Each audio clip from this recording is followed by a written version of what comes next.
Charming, hardworking, and independent, he was the definition of a Texas cowboy. He had every animal on the property that you could name. He was an adventurous person. And when he met a beautiful young woman to match his vigor for life, it seemed like the sky was the limit for them both. We had a great life together, lifetime of great memories. But on a dark spring night, someone got the drop on him. There was one blow to the face and then a fall. His cell phone was missing, his wallet was missing. The investigation into his death leaves detectives with no shortage of suspects. One resident had been awoken by shouting and door slamming. He had a fresh injury to his face. I didn't do anything. Isn't there someone to blame? I don't know nothing that's going on. You've got people telling very different stories. It raises red flags. Get you in any lies, you're involved. You understand? This whole thing was a setup. But will the truth ever come to light? He really loved women, and I knew it. Did a pretty good job of breaking down the character of my brother. It just confused the jury. I couldn't believe it. I thought we had it in the bag. We come from a Christian family, but I don't think you've seen the wrath of God yet. 2010. It's a sunny spring morning in Austin, Texas. Austin is a very diverse city. It has a lot of music. It's a college town, a lot of clubs and entertainment venues on 6th Street. So there's definitely a young kind of electricity and fun type of vibe through the town. But the vibrant Metroplex also has its share of crime. It was around 7 a.m. A man frantically called 911 because he had discovered what he believed was a deceased male. Please, just come quick. I was a patrol officer at the time working in Southeast Austin and received a 911 call of a person down at an apartment complex. And so I and other officers responded. When police arrive, the 911 caller, Caleb Tate, points officers towards the victim. He's over here. I did locate a male lying face up on his back, kind of hanging over a small retaining wall, not in a position that you would normally see someone. He had trauma to his body and he was cold to the touch, which let me know that he had been there for a while. The injuries to his face and the back of his head raised suspicion that there might be foul play involved. Let's secure the scene, notify homicide. All right. And dispatch, go ahead and start major crimes to our location. When homicide detectives arrive on location, they begin trying to identify the victim. The deceased did not have a wallet on him, so there was no photo ID for the police to identify him. We were really at a loss. We didn't even know who the victim was. Trauma to her injury. Hey, I think I've got something here. Near the body and the vegetation, they do find a set of keys. If the keys belong to the victim, his car might still be parked at the complex. There was approximately 12 to 15 vehicles in that area of the parking lot, and we just ran every single license plate. When they ran one of the license plates, they found just what they were looking for. That's him. The driver looked just like their victim. The description was of a Elmore Allen Jr. He was 49 years old. His registered address was 15 miles away in Del Valley, Texas. How did he end up here? Born and raised in a farming community 75 miles south of Austin, Elmore Allen Jr. had the spirit of a cowboy. Everybody liked him and respected him. He was into nature, into horses, into good things in life. And he was an adventurous person. He was the life of the party, no matter what. And he participated a lot at church. He loved singing gospel songs. He loved discussing the Bible. Elmore had also built a lucrative career in trucking. After graduating college, He moved up to Austin, Texas, and became an independent truck driver. Elmore liked being his own boss and not having the constraints of having somebody look down over his shoulder. He was excellent at sales. He was outgoing, had a very, very sweet personality, and had a smile that would you just love it. Almost to say you would kill for it. Women just loved Elmore. I say, yes, they did. And Elmore loved women, too. He was with a lot of women, and Elmore, when he had his first child, he was about 22. By 1998, Elmore had fathered 7 more children. Elmore's relationships with the mothers of his children never ended up working out, but he was still very involved in his kids' lives. He was a dedicated father, and he really loved his children, and he spent a lot of time with each and every one of them. But even after becoming a father, Elmore's wild spirit couldn't be tamed. Until his late 30s, when he met another single parent named Rochelle Smith. Elmore and I met at the post office where I worked. He delivered freight there. We had a lot of likenesses. He was from the country, I was from the country. First date, we went to a bar. We struck it off. I mean, we hit it. I haven't met many women like you that seem like they can keep up with me. I guess you met your match. Is that right? It just went off from there. When I met Elmore, I had already had a daughter, and he cared for her like she was his own. About 2 years into the relationship, Rochelle became pregnant, and that's where their son Cody came along. Not long afterwards, the couple found their little slice of heaven. We bought 5 acres in Del Valley, Texas. He had every animal on the property that you could name. We both loved animals. There was no not giving an animal a home. If there's a stray, we pick it up, we take it home. He was very happy out there. I felt that Elmore was my soulmate. By 2010, the couple had been together for 11 years, and the spring of that year marked another special occasion in Elmore's life. We was planning his 50th birthday. We was gonna have like a trail ride birthday party for him. Elmore and I had been talking, and we was gonna get back together and talk about it again in a couple of days. However, Elmore would never get the chance to celebrate his golden birthday. On April 13th, 2010, Austin police have found him dead on the grounds of an apartment complex 15 miles from his country home. It was clear to them that whatever had killed him wasn't just a fall. The wound on the front of Mr. Allen's face was consistent with being hit with the butt of a gun. We were, in fact, investigating a deceased person, a murder investigation. But who would want to kill a loving father and hard-working rancher like Elmore Allen? Was he meeting someone here, or was he brought here against his will?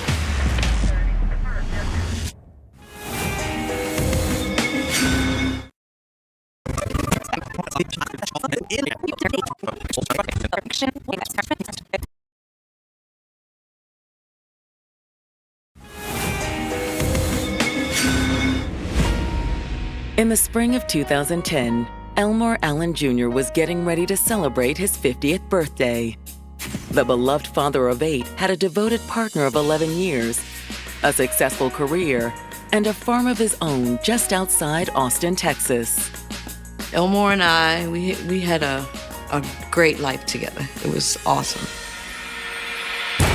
But on the morning of April 13th, Elmore is lying dead at an apartment complex 15 miles north of his rural ranch.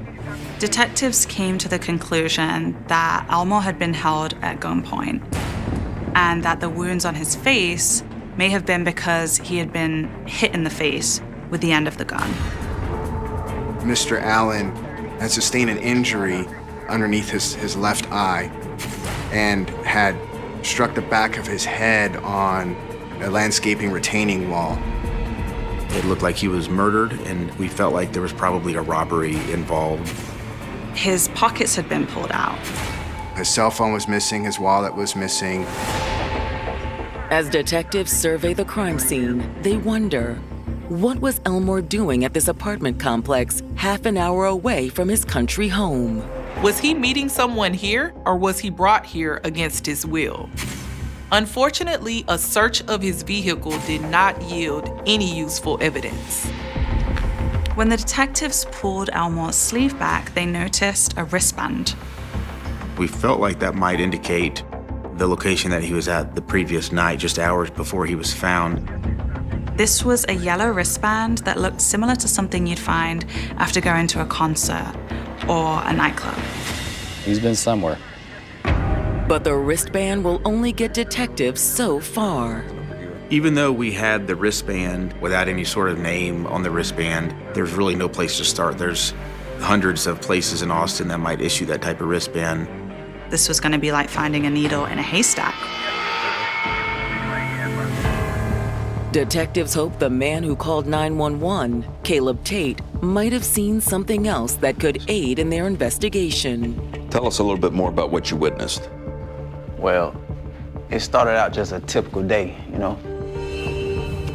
He was leaving for work in the morning, walked to his car and discovered the victim. Hey, man, you okay?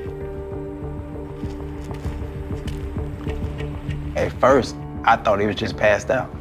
He thought the man might have been drunk, but it wasn't until he got closer that he realized this was much worse and ended up calling 911. Hello? Just please get here quick. Have you ever seen him around here before? Not that I can think of. Caleb tells the detectives that he has no idea who Mr. Allen is. He's never seen him before. He doesn't recognize him. Thanks, Caleb. Take care. Hitting a dead end with Caleb, detectives move on to speak with other residents of the apartment complex. The police canvassed the area, trying to find out if any neighbors had heard anything or seen anything. One resident mentioned that around 4 a.m. the night before, they had been awoken by what sounded like a man and a woman shouting and door slamming. It wasn't the first time they made a racket, so I didn't think too much about it. That same resident did comment to the police that he's heard disturbances coming from that very same apartment below him previously. The couple lived in Building 3, right next to where the decedent was found. Detectives immediately head downstairs to knock on the couple's door, but they're already on their way out. Hey, good morning. They were met by Lucas Castro and Monica Guzman. We're with the Austin Police Department. We don't have time for this right now, I'm sorry. While speaking to Mr. Castro and Ms. Guzman, it appears to the police that they're nervous about something. Immediately, Lucas and Monica tried to leave the scene. This is regarding a homicide that occurred outside your apartment last night. A homicide? But even more concerning is something the detectives notice about Lucas's appearance. Lucas had a fresh injury to his face. He appears to have blood on his shirt as well. This couple may know something that they're not saying.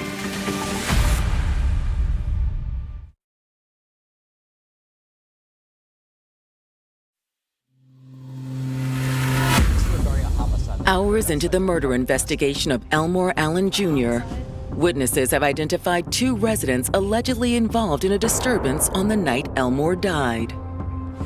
Neighbors reported hearing an argument coming from your apartment. We found a body not far from this complex. Y'all know anything about that? No, sir. When they were asked about the scratch on Lucas's face, they both gave a very similar sounding answer. We just got into a little tiff last night, right, babe? Yeah, nothing serious. Lucas and Monica lived together. They were in a dating relationship, and they were in some sort of a fight that did turn physical. I work nights, and I didn't get home until 3 a.m. We started arguing, he said something, and I got mad. The couple admits their fight escalated. They were raising their voice and slamming doors. Monica had gotten physical towards Lucas. scratching his face and pushing him into the TV stand. Uh-huh. Was anyone else there? No.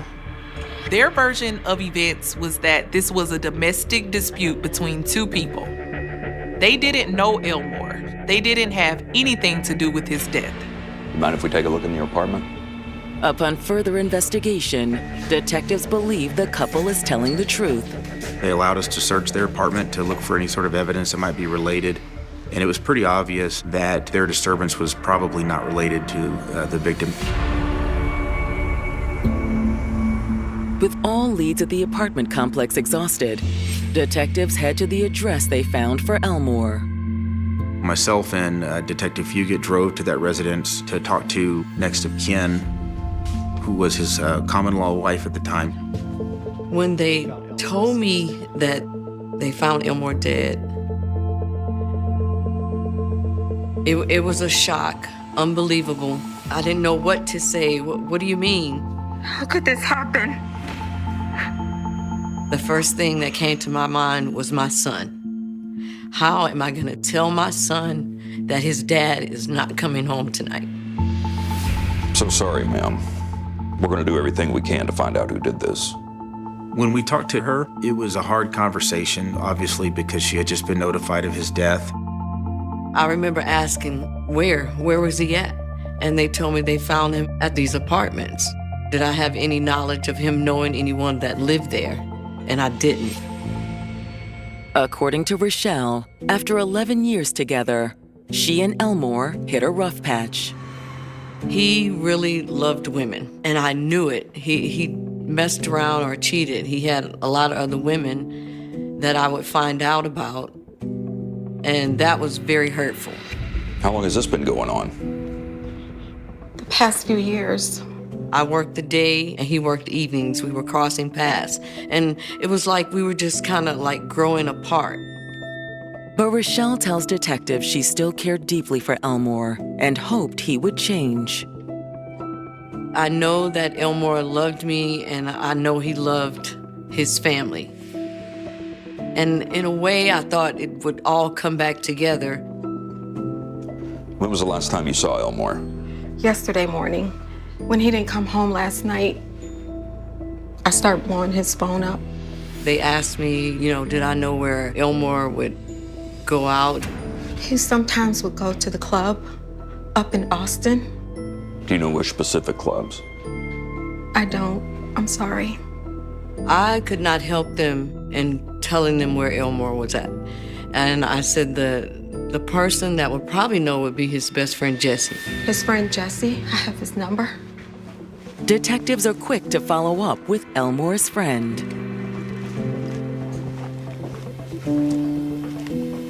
Hi, is this Jesse? Unfortunately, we had to break the news to him that his friend was deceased. He was not aware of exactly where Mr. Allen was the night before, but he told us that Mr. Allen would visit the various strip clubs in the East Austin area, and he named 2 different specific strip clubs that he would visit. And so we went to go look at those places. As detectives make the drive back up to Austin, news of Elmore's death spreads to the rest of his family. The sheriff came to me and said, "Miss Phillip, we found your brother this morning, and he is deceased." And I couldn't hardly believe that. I had to ask her again, "What did you say?" My sister Pam called me and she asked me, was I sitting down? And she said, "Elmore's dead." And I said, "What? What do you mean he's dead?" I was just talking to him. Back in Austin, detectives visit the first strip club on their list. The first club that the detectives visited, they were able to speak with the staff. However, they said they didn't remember anyone by Elmore's description being there that night. Investigators have much more luck at their next stop, a gentleman's club called Hot Bodies. After talking to the manager, he identified the bracelet pretty quick and said, "Yes, that's absolutely our bracelet, and we used it last night." Do you recognize this man? Yeah, that's Elmore. He immediately recognized him as a normal customer that would come in and corroborated that he had seen him there on Monday evening. The manager says Elmore arrived at the club around 11 p.m. Mr. Allen was flashing cash around the strip club and buying lots of drinks, was buying dances. He was in really high spirits and sharing that he had just cashed a big check from work. Apparently he was intoxicated. Do you all have surveillance footage from last night we could look at? Oh, yeah, sure do. Want to take a look at it? Absolutely. Sure, let's do it. Fortunately, Hot Bodies had surveillance footage of the parking lot area, and we were able to see Mr. Allen leave in his work truck, the same work truck that we found at the crime scene. But from the looks of the footage, Elmore didn't leave alone. There was a female that walked out behind him and got into the passenger seat, and they drove off together. Whoever the woman was who he was leaving with may have something to do with the murder.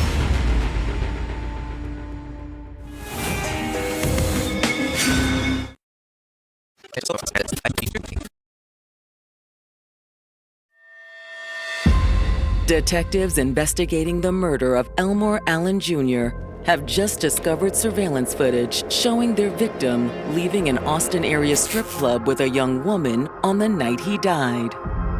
Do you know who that woman is? Right there? Yeah. Oh, yeah.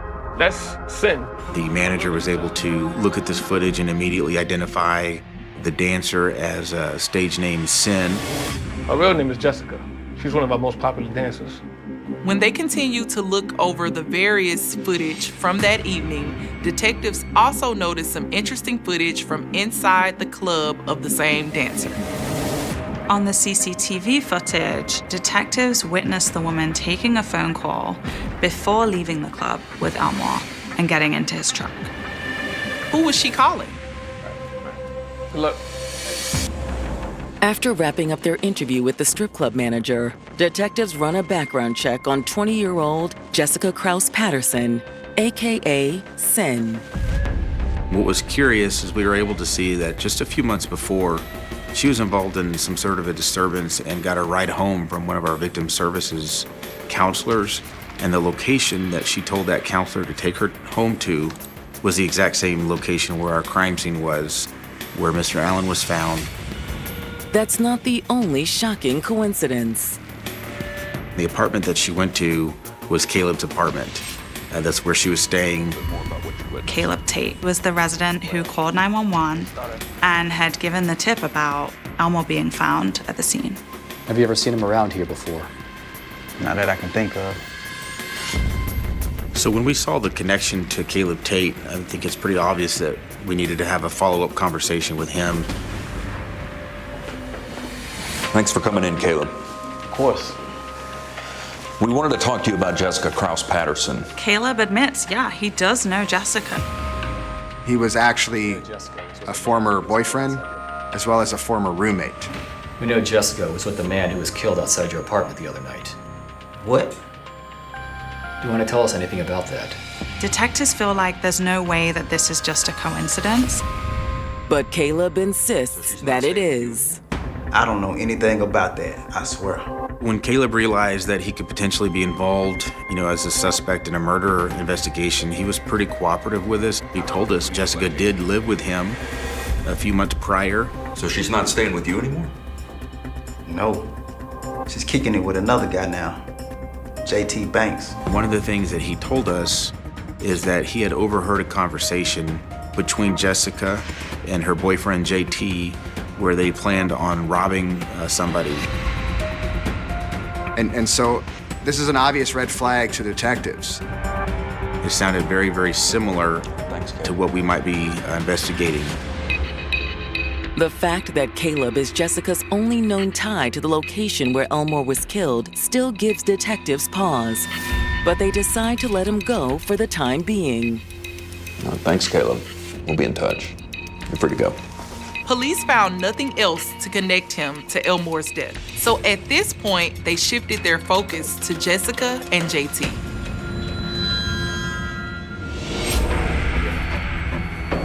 So we did bring Jessica to the police department consensually, and JT was with her when we found her, and he came along. So we split up. I interviewed Jessica, and Detective Fugit interviewed JT. Jessica tells Detective Greenwald she hasn't been working at Hot Body Strip Club for long. I'm just starting. I got out of school for a little bit and thought that I was gonna get rich, dancing or something. But Detective Greenwald keeps the small talk short. Okay. Do you know why you're here? No. You have no idea? No. If you had to guess, what would you think? Here's the thing is, we're investigating a pretty serious incident, okay? We're investigating the death that occurred on Bluff Springs a couple nights ago. Okay. This is your opportunity to tell me everything that happened, to be cooperative with this investigation. The first time that we interviewed Jessica, she did explain to us that when Hot Bodies closed that night, she got a ride from one of her customers, and she described Mr. Elmer Allen perfectly, described his truck, and said that she got into the passenger side of the truck so that he could give her a ride home. He said he was going the same way as me. I can't say that. But a few miles down the road, Jessica claims Elmore started coming on to her. He tried to feel me up. He had tried to feel me up earlier too, but I told him to stop. She said that she got out of the car near a McDonald's because Mr. Allen was making sexual advancements that she wasn't comfortable with. According to Jessica, JT and his brother Larry picked her up in Larry's white sedan. Where'd y'all go after that? Straight home. We went to sleep. She said that they went back to the home that JT shared with his brother Larry and where Jessica had also been staying. She sticks to that story and that she had no idea what had happened to Mr. Allen. Over in the other interrogation room, JT shares a similar story, but with one key difference. Where'd you pick her up from? Right there, little street right there, in front of Hot Bodies. He did not mention anything about her having been in a customer's car or going to a McDonald's to pick her up. Jessica tell you who she left with Monday night? No. She left with me. No, she left with that guy right there. When you're faced with that situation where you've got people telling very different stories, it raises red flags, right? This tells a seasoned detective that they are talking to the right people. It was pretty obvious they were hiding intimate details of what happened that night.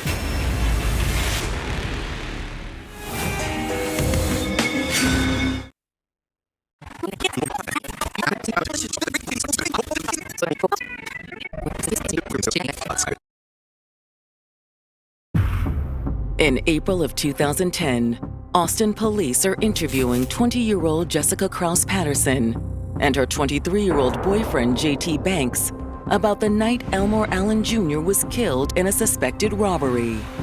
He was trying to feel in me and stuff, so I had him pull over and I called JT, and JT came and got me. But the couple's stories aren't matching up. She got that guy's vehicle and she left with that guy right there. For what? Well, you tell me. You said you went and picked her up at 2. JT continued to insist that Jessica left work with him that night and not Elmore. And he said that he had no knowledge of what happened to Elmore later that night. No, I don't know nothing that's going on. That's when detectives decide to try a new tactic with both suspects. If they did kill Elmore, maybe they didn't mean to. We talked to them about the difference between a murder where somebody's intentionally trying to kill somebody and a murder where they may have just been trying to rob somebody and somebody accidentally died. Did you want for him to die?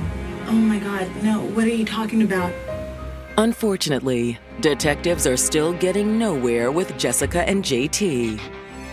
Jessica got really, really nervous at this point and got emotional, and then she terminated the interview. You said this was voluntary, right? It's completely voluntary. So I can leave? If you want to. Okay, I'd like to go. Okay. JT follows her lead, leaving detectives with no choice but to let them walk. We didn't have enough probable cause to issue warrants for their arrest. However, police are able to confiscate the couple's cell phones. And in reviewing the contents of the phones, investigators make some eye-opening discoveries. How the events played out became crystal clear once we got those digital pieces of evidence back and compared them with the surveillance video. The young lady was texting her boyfriend, letting them know that Elmore has money on him. They talk about, "Are you here yet? Hurry up." They refer to Mr. Allen. On the surveillance video, before she left the club with Elmore, you could see that Jessica made a call. We find out that through the phone records that she's actually calling JT, obviously preparing JT to go to the apartment complex and lie in wait for them to arrive. But that's not the only evidence detectives find in Jessica's cell phone data. The next morning, Jessica's taken a picture of at least $700 or so and then bragging to her friends about how much money she made the previous night. Detectives followed up with the manager at Hot Bodies, and he said that there was no way that she could have made that type of money working at the club, especially on a Monday night. At that point in time, we felt like we had enough probable cause to arrest Jessica.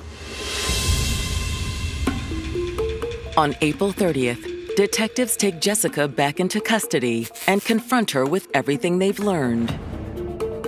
We got the phone records back. It's all fitting together like a nice, neat puzzle.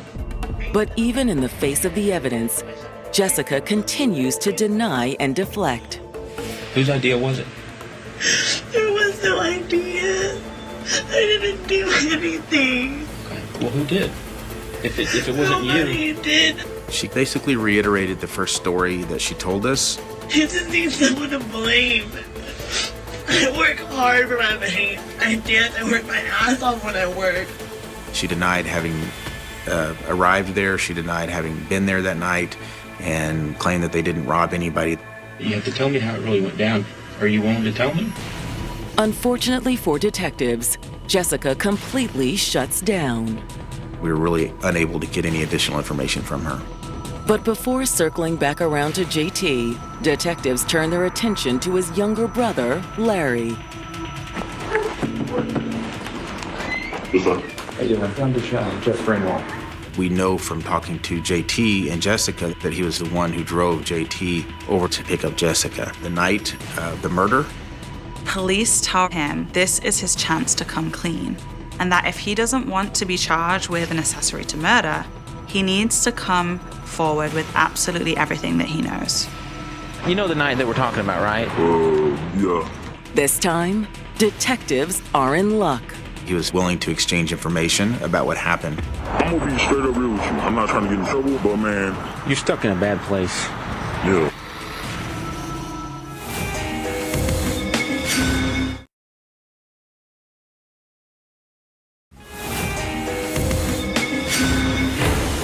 Texas detectives investigating the tragic death of 49-year-old Elmore Allen Jr. believe local dancer Jessica Krause Patterson and her boyfriend JT Banks are behind the crime. Police had surveillance footage and phone records from that night to support their theory. And now they're gathering an eyewitness account from JT's brother, Larry. I'm gonna be straight up real with you. I'm not trying to get in trouble, but man, You're stuck in a bad place. yeah. JT told police that his brother Larry drove him over to the strip club to pick up Jessica at about 2 a.m. But Larry denied that version of events. He said he didn't even know where Hot Bodies was and did not drive JT to go pick up Jessica that night. According to Larry, JT did ask him for a ride, but not to the strip club. So my brother was like, well, take me over here to these apartments. I'm like, why? Because supposedly Jessica left with some dude. They went to Jessica's old apartment complex, which is exactly where the crime scene was. He described driving there with JT. He said that he parked and JT got out of the car. And he was like, I'll be right back. So I parked the car and he went to go get Jessica. And in about 3-4 minutes, I get 5 tops. They came back. According to Larry, nothing seemed off at first. She was happy, he was happy. But JT handed something to Jessica. It was something in a baggie. I asked her what it was. She's like, nah, nothing, it's just trash. On the car ride home, JT asked Larry to pull over. So he opened this dumpster and threw something in the trash. Then after that, we just went to the house. We feel like that was probably Mr. Allen's cell phone and his wallet after they had removed the cash. Investigators feel like they can trust what Larry is telling them. Catch you in any lies, you're involved. You understand? Being honest with you. We really didn't feel like he was a planner or profited from this particular robbery and murder, and we felt like he was being used by JT in the whole situation as just somebody to give them a ride. After speaking with Larry, police charged JT Banks and Jessica Krause Patterson with first-degree felony murder.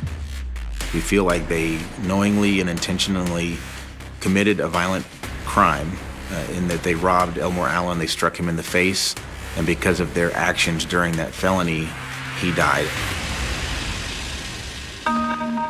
On June 7th, 2011, a little more than a year after Elmore's death, the defendant's trial gets underway. Jessica and JT are actually tried together. Prosecutors argue that Jessica set her eyes on Elmore as a target the moment he walked into the club. Elmore was intoxicated and was flashing his cash. He had got paid shortly before that, and he had a lot of money on him. That money obviously drew the attention of Mrs. Krause Patterson. Do you think you could give me a ride home? Yeah. Let's get out of here. Okay, let me go get changed. You do that. This whole thing was a setup. Prosecutors believe that Jessica led Elmore to drive to the apartment complex and that secretly she was coordinating with JT to rob him. And when they got to the complex, JT stepped forward with a gun. Empty your pockets now. Roll now. Roll. He forced Elmore to give over his money, even though he cooperated. JT still struck him with the gun and pistol whipped him. Let's go. The blow to the face caused Elmore to lose balance, and he had a hard landing. And it did, in fact, cause his death. In a shocking move, JT and Jessica's attorneys admit that they killed Elmore, but they claim the couple acted in self-defense. The defense raised the question of a potential sexual assault that was happening and that maybe JT, came to her aid and rescue, but it really didn't explain the text messages where they planned and coordinated the joint arrival at the apartment complex. I think it just confused the jury. The defense attorneys did a pretty good job of breaking down the character of my brother, Elmore, because of his lifestyle, with a lot of women. I was disappointed. The defense team's efforts are enough to thwart the prosecution's case. Ultimately, the jury in that case just couldn't reach a verdict, and they hung, and a mistrial was declared. The disappointment was there when they was not convicted. Immediately, we wanted to do a retrial. I was just totally distraught. I couldn't believe it. I thought we had it in the bag. Prosecutors remain determined to achieve justice for Elmore and his family. So to bolster their case against JT, they decide to make Jessica an offer. In exchange for her testimony and filling in the gaps about everything that happened, she would receive a 5-year sentence in prison for her involvement. Now, Jessica decides her freedom is more important than her relationship with her boyfriend. She took the deal and agreed to testify against JT. I was okay with the plea deal that they gave Jessica. For her to tell what really happened was a relief. It almost brought closure. When JT's retrial begins, Jessica is the prosecution's star witness. She acknowledged it. She acknowledged what she had did. Jessica finally admitted, yes, we lured Elmore to those apartments, yes, we robbed him, and yes, we killed him. Thanks to Jessica's testimony, the prosecution finally gets a win in their case against JT. This method proved to be successful for the prosecution. And this go around, they were able to get a guilty verdict for JT and a sentence of 23 years. I I was very happy with that, and my family was happy with that. During the impact statement, the attorney might have said something at the point that JT did feel bad about what he said, but I was able to give my part of the impact statement, and I let him know that, hey, you didn't. The morning of September 18, 1992, began the way countless mornings had begun in the Northwest Territories. Before the sun had fully claimed the horizon, Yellowknife rested beneath a sky washed in pale blue and cold silver. Autumn had arrived early that year. Frost clung to the gravel roads. Thin sheets of ice shimmered along puddles left by the previous night's chill. The wind drifted across the barren landscape with nothing to stop it except scattered spruce trees and the skeletal outlines of industrial buildings standing against the Canadian wilderness. Everything felt still. Predictable. Ordinary. Deep beneath that frozen ground, however, something waited in absolute silence. Hundreds of feet below the surface, the tunnels of Giant Mine stretched through ancient rock like the veins of a sleeping giant. For decades, miners had carved their way through solid earth in search of gold, blasting deeper every year, leaving behind an endless maze of shafts, drifts, ventilation raises, and narrow passages where darkness swallowed every beam of light that dared to enter. It was a place where danger was accepted as part of the job. Cave-ins, machinery failures, toxic gases, unexpected rockfalls, every worker understood that each shift carried risks. But there was one threat no safety manual could prepare them for. Somewhere inside those tunnels, hidden among cables, pipes, and blasted stone, a carefully assembled explosive device was already waiting. It had not been placed there by accident. It had not been forgotten after a routine blast. It had been built with purpose. It had been hidden with patience. And it had been designed for people. Far above ground, the first workers were beginning another shift. Coffee steamed from paper cups. Diesel engines rumbled awake. Boots scraped against frozen gravel. Conversations drifted through the crisp morning air, touching on nothing remarkable. Someone joked about the cold. Another complained about the long hours. A few stared toward the distant tree line, counting the weeks until they could return home to families scattered across Canada. Many of them were strangers to one another only months before. Some had traveled thousands of kilometers for this opportunity. Some desperately needed work after losing previous jobs. Some believed they were simply accepting employment at one of Canada's largest gold mines. Others understood exactly why they had been hired. They were replacement workers. To many people in Yellowknife, they carried another name. Scabs. It was a word that no longer sounded like an insult. It sounded like a threat. For months, Giant Mine had become far more than a workplace. It had transformed into a battlefield without uniforms. Every entrance, every parking lot, every road leading toward the mine had become another front in a conflict fueled by anger, fear, and betrayal. Families stopped speaking to neighbors. Friendships dissolved. People who had spent years working shoulder to shoulder underground suddenly refused to look each other in the eye. A town built around one mine found itself divided into two opposing camps, each convinced the other had destroyed everything they had worked for. The arguments no longer stayed inside union meetings. They followed workers into grocery stores, into restaurants, into school parking lots, into their own homes. Anonymous phone calls arrived late at night.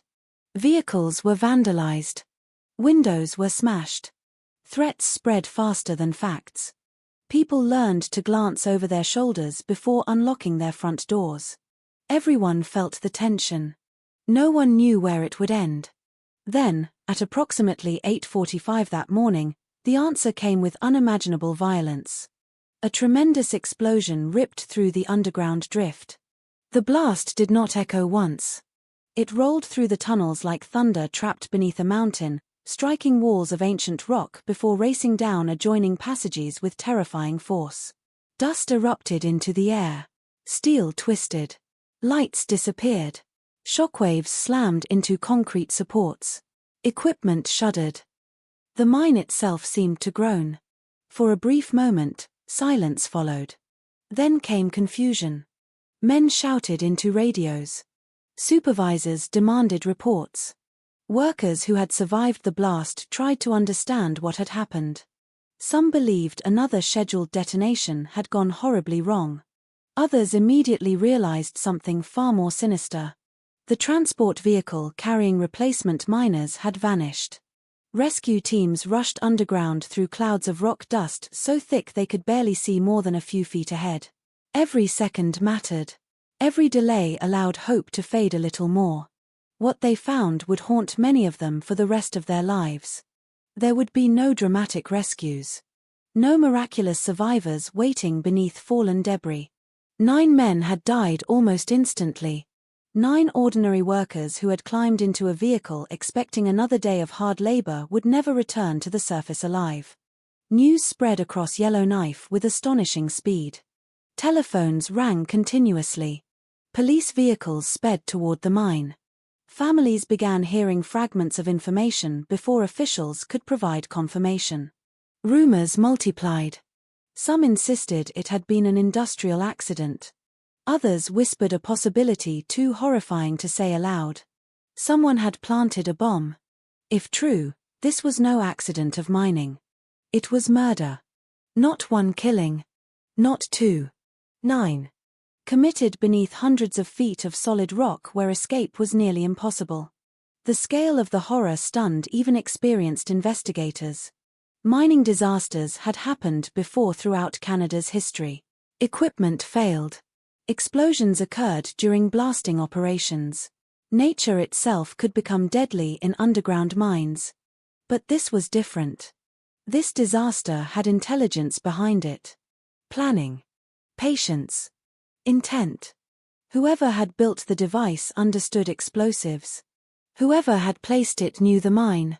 Whoever had chosen its location understood exactly where workers would pass. Nothing about the scene suggested chaos. Everything suggested calculation. As emergency crews sealed off sections of the mine, another reality became impossible to ignore. The bombing had not emerged from nowhere. It had grown inside months of escalating hostility. Long before anyone died, warning signs had appeared.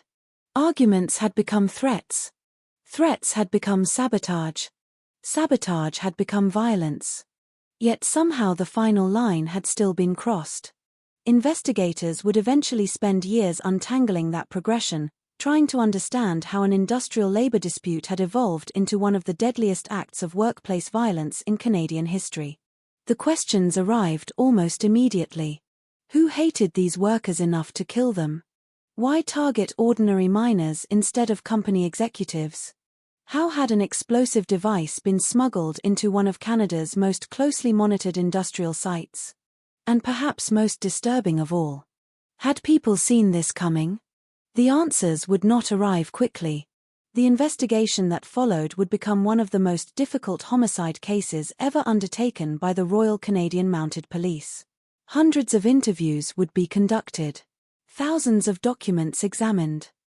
Every rumor, every argument, every whispered threat would be revisited under an entirely different light. People who had once dismissed angry words as emotional outbursts suddenly wondered whether they had been hearing confessions hidden in plain sight. Communities often remember exactly where they were when history changes. Residents of Yellowknife would remember that morning not because the weather was unusual, nor because the mine had suddenly become dangerous. Giant Mine had always been dangerous. They remembered because something invisible had entered their community. Distrust. Not the ordinary kind born from disagreement, but the kind that forces neighbors to question one another, co-workers to examine old conversations, and families to wonder whether someone they knew had quietly crossed a line from anger into murder. The bombing shattered more than a transport vehicle deep underground. It shattered assumptions. The assumption that workplace conflicts always ended at the negotiating table. The assumption that familiar faces were predictable. The assumption that hatred had limits. Somewhere inside the investigation, hidden beneath thousands of pages of evidence, lay the story of one man whose resentment had grown in the shadows of a bitter labor dispute until violence no longer seemed impossible. But understanding what happened required looking far beyond the explosion itself. It required returning to the beginning, to a remote northern mining town where gold built livelihoods, divided communities, and slowly transformed ordinary grievances into something far darker than anyone imagined possible. Because the deadliest explosion at Giant Mine did not begin with dynamite. It began with bitterness. And by the time that bitterness found its fuse, 9 lives stood directly in its path. There are places in the world where nature constantly reminds people that they are only visitors.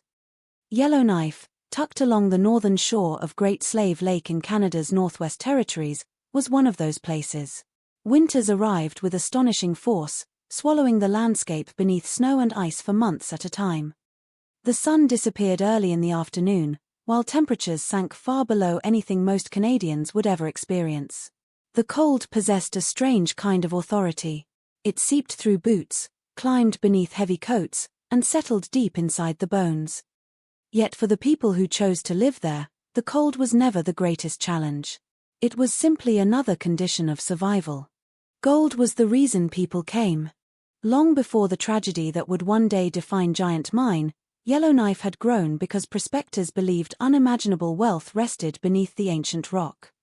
During the 1930s, discoveries of rich gold deposits transformed what had been a remote northern settlement into a booming mining community. Roads were carved through unforgiving wilderness. Homes appeared where only forest and exposed granite had existed. Schools, grocery stores, churches, and small businesses followed the miners. Entire families built their futures around the promise that the earth below them would continue giving up its treasures. Among the mines that came to dominate the region, Giant Mine stood apart. Its towering headframe rose above the landscape like a permanent monument to industry. Every day, workers descended hundreds, sometimes thousands of feet below the surface into a maze that seemed almost impossible to imagine from above ground. Underground, there was no daylight, no horizon, no changing weather.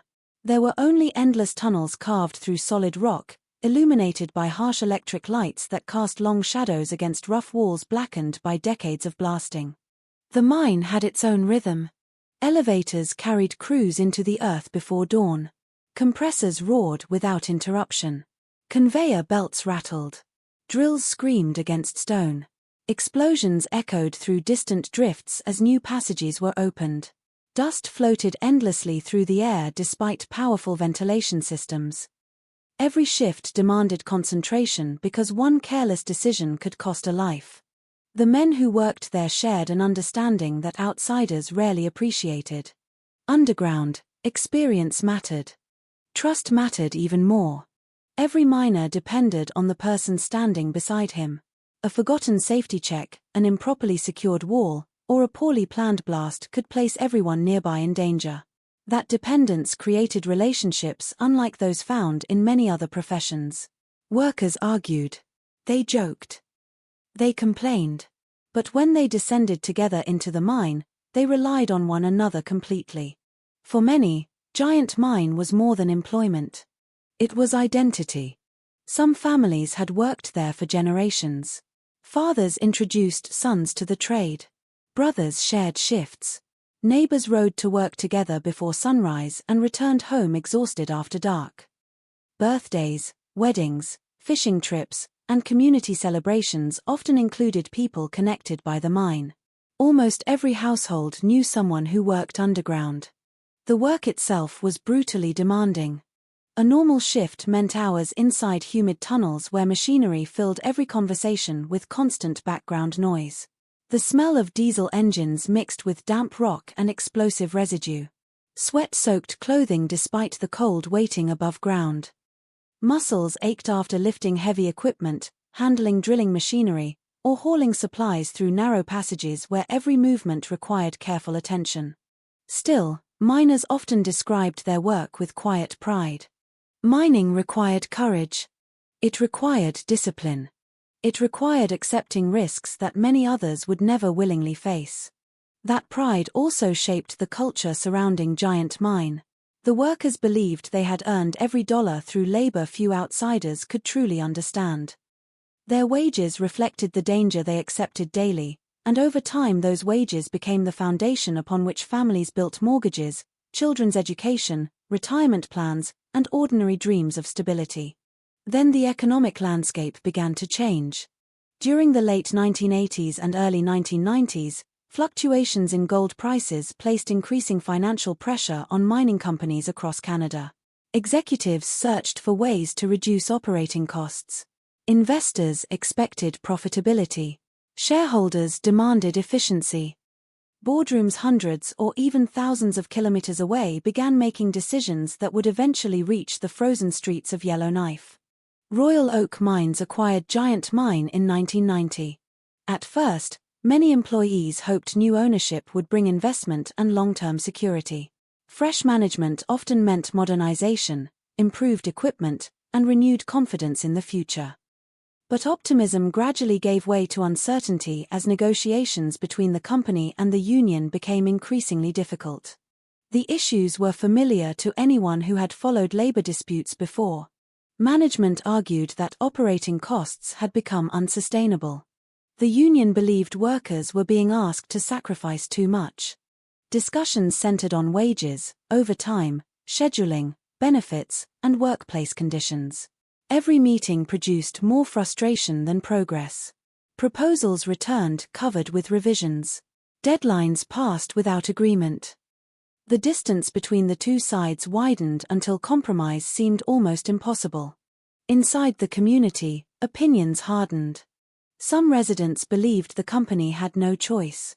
Without reducing expenses, they argued, Giant Mine might eventually close, leaving hundreds unemployed and devastating Yellowknife's economy.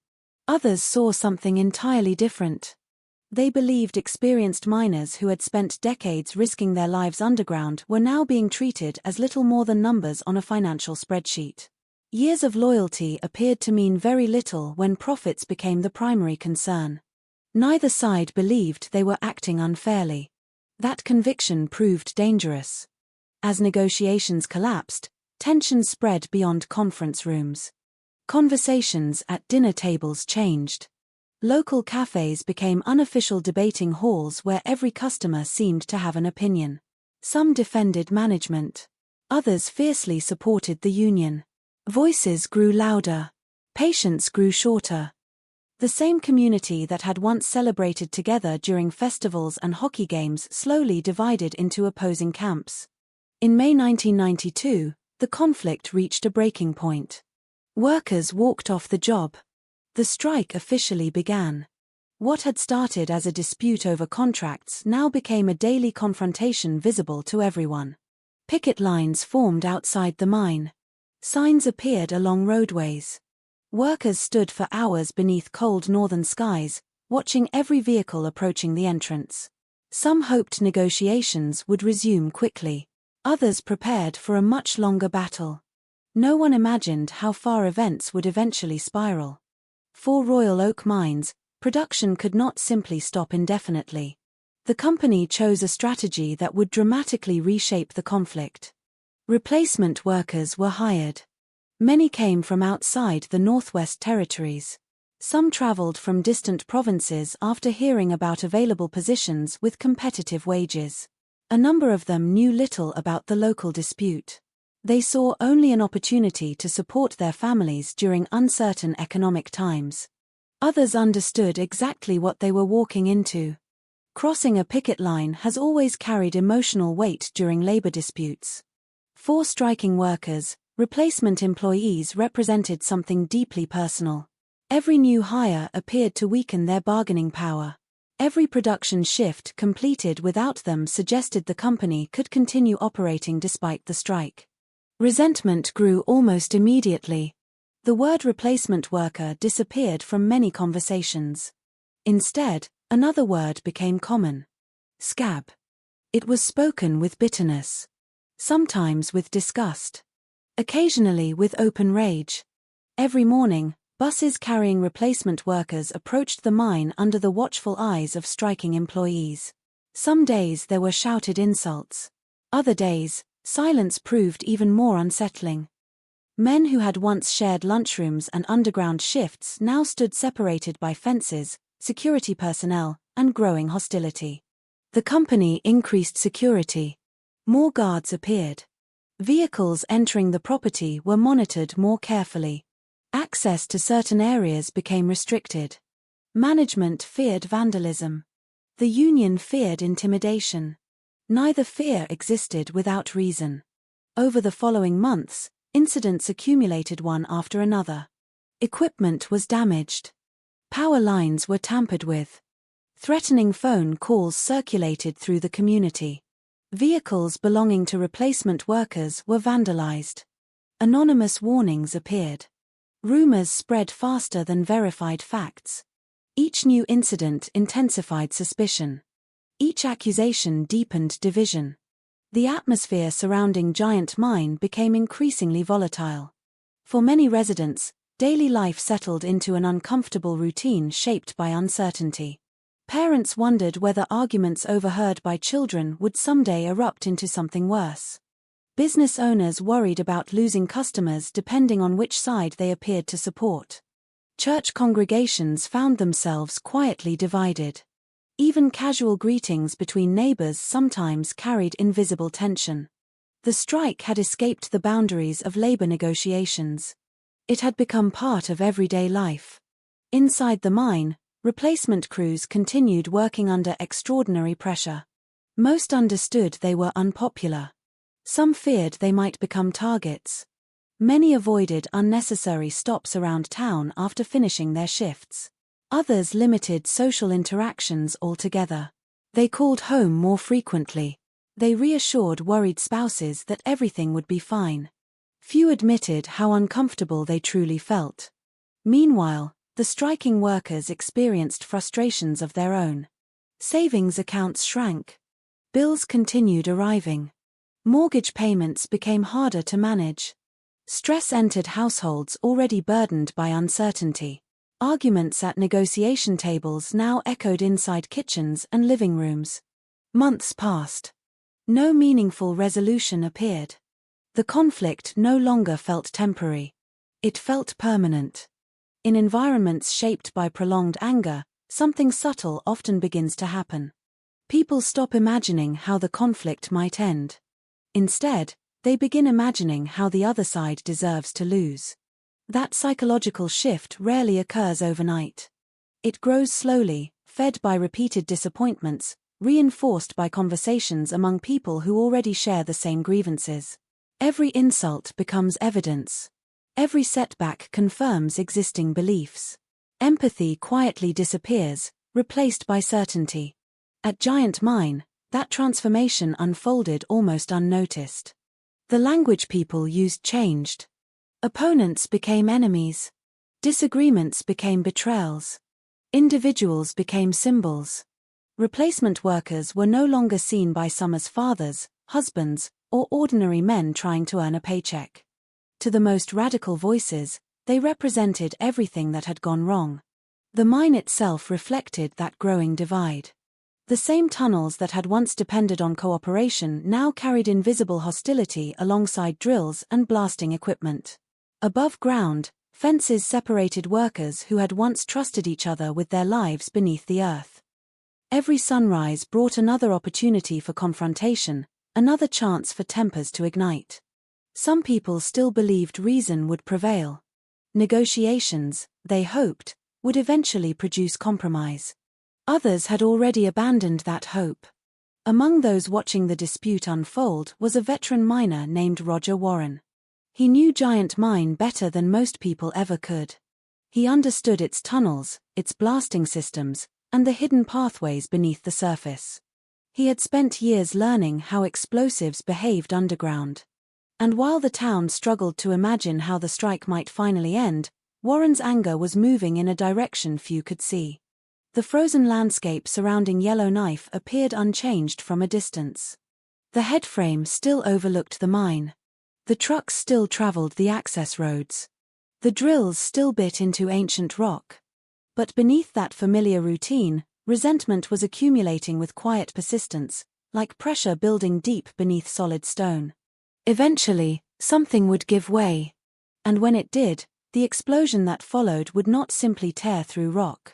It would tear through an entire community, leaving scars that would remain long after the last ounce of gold had been taken from Giant Mine. The headlines that followed the bombing would eventually reduce them to a number. 9. 9 dead. 9 replacement workers. 9 victims of the deadliest act of violence ever committed during a labor dispute in Canadian history. Numbers have a peculiar way of making tragedy easier to understand and easier to forget. They fit neatly into newspaper columns, courtroom documents, and history books. They summarize loss in a single line, stripping away everything that made each individual human. Yet behind that number stood 9 separate lives, each carrying its own history, its own ambitions, its own unfinished future. They did not grow up together. They did not come from the same town. Many had never met until the strike brought them to Giant Mine. Some had traveled from distant provinces, answering advertisements that promised stable work in Canada's north. Others were already familiar with mining, accustomed to moving wherever employment could be found. Like countless workers before them, they packed their belongings into suitcases, kissed loved ones goodbye, and boarded airplanes or long-distance buses believing they were making a practical decision. Mining had always been a profession built on movement. Gold deposits existed where nature had placed them, not where families necessarily wanted to live.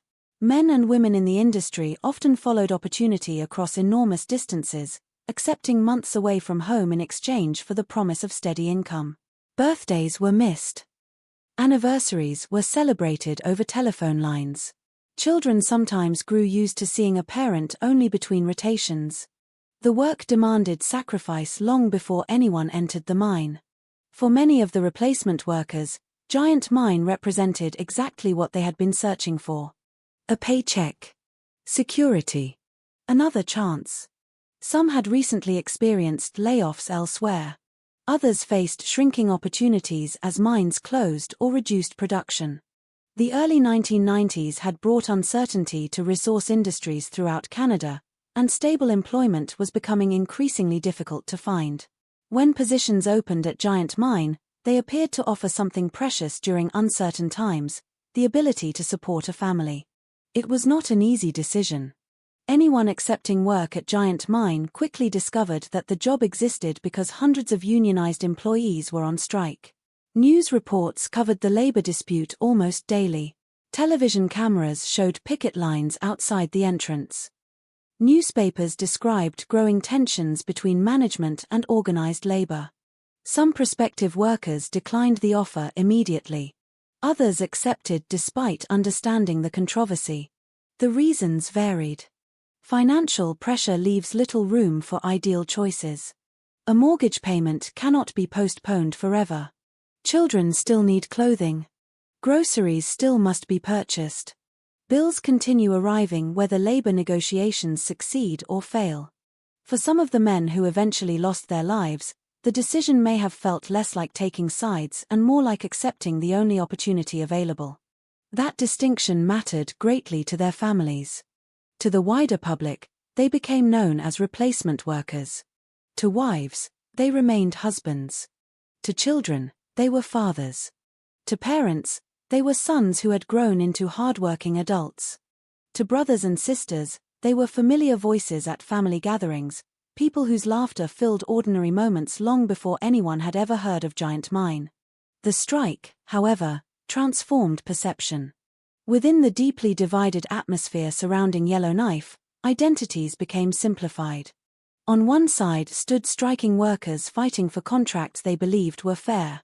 On the other stood those willing to cross the picket line. Complex human beings slowly became symbols. Once that transformation occurred, empathy became more difficult. Many replacement workers understood this almost immediately after arriving. They noticed the stares, the silence, the occasional insults shouted from beyond security fences. Some learned to avoid wearing work clothing in public after their shifts. Others limited unnecessary trips around town. A few reportedly chose not to discuss where they worked when speaking with strangers. Life outside the mine required caution. Life inside demanded concentration. Every morning began long before sunrise. The northern sky remained dark as workers prepared for another shift. Heavy boots were laced tightly. Hard hats, lamps, gloves, safety glasses, and protective equipment were checked almost automatically after years of routine. Coffee helped push away lingering exhaustion. Conversations centered on ordinary things: weather, equipment, sports, families back home. No one could spend every day thinking about conflict. There was still work to do. Descending into Giant Mine meant entering a world where politics quickly gave way to survival. Underground, rock did not care about labor disputes. Machinery demanded attention regardless of personal opinions. Explosives followed the laws of physics, not ideology. Every worker depended on established safety procedures. In many ways, the mine itself insisted on cooperation even while the community above remained divided. The replacement crews learned unfamiliar sections of the operation under enormous pressure. Experienced supervisors guided them through routines developed over decades. Mistakes could prove fatal. Mining was never forgiving. Still, shifts ended. Workers returned to the surface. Another day passed. Another paycheck moved closer. Some called home in the evenings. Long-distance telephone conversations carried reassuring messages.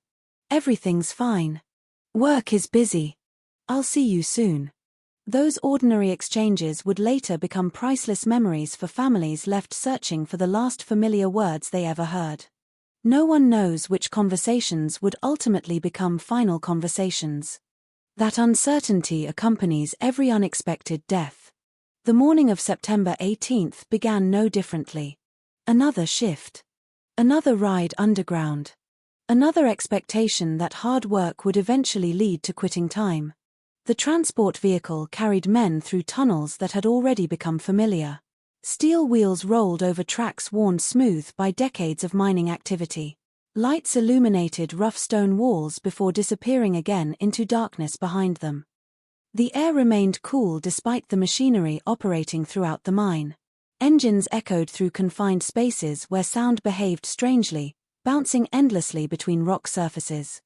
Nothing suggested the journey would be their last.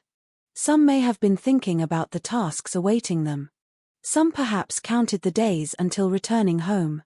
Others might simply have watched the tunnel ahead, preparing mentally for another physically demanding shift. Like every ordinary morning, life continued moving forward 1 minute at a time. Elsewhere inside the mine, someone else had already made a different set of preparations. Those preparations would soon intersect with the route traveled by the transport vehicle. The victims never had the opportunity to react. The explosive device had been positioned where timing mattered more than visibility. When the vehicle reached the fatal location, the detonation occurred with devastating force. Death came almost instantly. There was no meaningful chance to escape. No opportunity to understand what was happening. The explosion transformed routine into catastrophe in less than a heartbeat. Families would not learn these details immediately. Instead, confusion spread first. Telephone calls. Rumors. News bulletins interrupting ordinary Friday routines. Some relatives heard only that an accident had occurred underground. Mining accidents, while uncommon, were never unimaginable. Hope remained possible during those first uncertain hours. Perhaps injuries were minor. Perhaps rescue teams were already bringing everyone to safety. Perhaps the reports had been exaggerated. Hope often survives longest when information is incomplete. Then confirmation slowly replaced uncertainty. Officials began notifying next of kin. Behind closed doors across Canada, lives changed forever. There is no single script for grief. Some families cried before the words were fully spoken. Others refused to believe what they were hearing. Questions emerged immediately. How? Why? Was there suffering? Could anything have been done? Many of those questions would linger for years. When investigators announced that the explosion had been intentional rather than accidental, grief became intertwined with disbelief. An industrial disaster follows one kind of logic. Equipment fails. Rock collapses. Human error leads to tragedy. But deliberate murder inside a working mine belonged to an entirely different reality. Families who believed their loved ones had died performing dangerous work now faced the knowledge that someone had intentionally planned their deaths. That revelation altered everything. The victims had not simply encountered risk. They had been targeted. In the weeks that followed, photographs appeared in newspapers and television broadcasts. Smiling faces stared back at viewers who had never known them. Friends remembered dependable co-workers. Relatives described devoted family men who had accepted difficult jobs because responsibility often requires difficult choices. Their personal histories varied. Their final destination did not. As public attention increasingly shifted toward suspects, investigations, and courtroom proceedings, there was always a danger that the victims would quietly disappear into the background of the story. True crime narratives often drift toward the people who commit violence because their actions seem impossible to understand. Yet without the victims, there is no crime to examine. Their absence became the true measure of the bombing's impact. 9 empty seats at dinner tables. 9 families forced to imagine futures that would never unfold. 9 lives interrupted beneath hundreds of feet of ancient rock. The explosion lasted only an instant. Its consequences would endure for generations. Years later, court records would catalogue evidence, forensic findings, witness testimony, and legal arguments with careful precision. Those documents would identify dates, locations, and criminal responsibility. They would explain how the bombing occurred and eventually who carried it out. But they could never fully measure what had been taken. The birthdays that would never again be celebrated together. The grandchildren some victims would never meet. The retirements they never reached. The ordinary mornings that families once assumed would continue without interruption. Every homicide creates 2 stories. One belongs to the person who commits the crime. The other belongs to the people whose futures vanish because of it. At Giant Mine, those 2 stories were now racing toward one another beneath the frozen ground of northern Canada, where years of resentment had finally found its moment of irreversible violence. The investigation would eventually reveal how the bomb had been built, who had planted it, and why. But before detectives could identify a killer, they first had to enter a crime scene unlike any they had encountered before, a shattered tunnel where darkness, dust, and silence concealed the first fragile clues to one of Canada's most extraordinary murder investigations. The blast did not announce itself with a warning. There was no countdown, no sudden realization that danger was only seconds away. One moment the transport vehicle was moving through the familiar underground drift, following a route that had been traveled countless times before. The next, the mine erupted with a force so violent that the ancient rock itself seemed to convulse. Inside Giant Mine, sound behaved differently than it did on the surface. Explosions did not simply echo, they multiplied. The shockwave slammed against rough tunnel walls, ricocheted through adjoining passages, and rolled into distant levels where workers instinctively stopped what they were doing. The vibration reached places far beyond the point of detonation. Lights flickered. Loose dust cascaded from the ceiling in pale gray clouds. Small fragments of rock rattled across the ground. Men who had spent decades underground immediately understood that whatever had happened was far beyond an ordinary production blast. Several workers looked toward one another in silence before anyone spoke. They knew the schedule for routine detonations.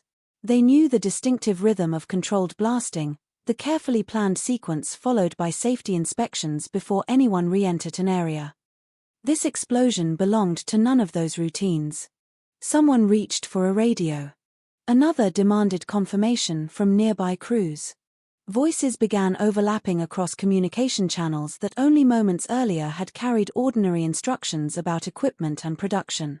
What happened? Where did that come from? Is everyone accounted for? No one had an answer. Deep inside the tunnel where the explosion originated, a cloud of pulverized rock and smoke swallowed everything. Fine particles hung motionless in the confined air, reducing visibility to almost nothing. The smell of explosive residue mixed with diesel fumes and freshly fractured stone. Pieces of twisted metal lay scattered across the drift. Debris covered the floor in every direction. The transport vehicle that had been carrying 9 replacement workers had ceased to exist as a recognizable machine. Rescue personnel moved as quickly as conditions allowed, but speed underground is never simple. Every step required caution. A second collapse could kill those attempting to save others. Damaged electrical systems posed additional hazards. Ventilation had to be assessed before crews advanced too far into smoke-filled sections of the mine. Experienced supervisors understood the cruel balance between urgency and survival. Every minute felt impossibly long. The first rescuers rounded the final bend expecting, or perhaps hoping, to find injured men calling for help. Instead, they encountered devastation. Years later, several individuals involved in the response would speak only briefly about what they saw. Some rarely discussed it at all. Those accustomed to mining accidents found this scene different in a way that was difficult to describe. It was not merely the violence of the explosion. It was the unmistakable realization that no rescue operation remained possible. Silence settled over the tunnel with unusual weight. Not the ordinary silence of an underground passage between machines. Not the temporary quiet before work resumed. This was the silence that follows irreversible loss. Rescuers quickly understood that the 9 men inside the transport vehicle had died almost instantly. Medical intervention would change nothing. Attention shifted toward securing the area, documenting conditions, and ensuring that no additional workers entered a potentially dangerous scene. Above ground, however, very few people understood what had actually occurred. The first reports reaching the surface were fragmented and contradictory. Supervisors received incomplete information through damaged communication lines. Emergency procedures were activated. Vehicles moved rapidly across the mine site. Sirens echoed between industrial buildings. Workers gathering outside searched one another's faces for explanations. Rumors spread faster than confirmed facts. Some believed a routine blast had somehow detonated prematurely. Others feared a catastrophic equipment failure.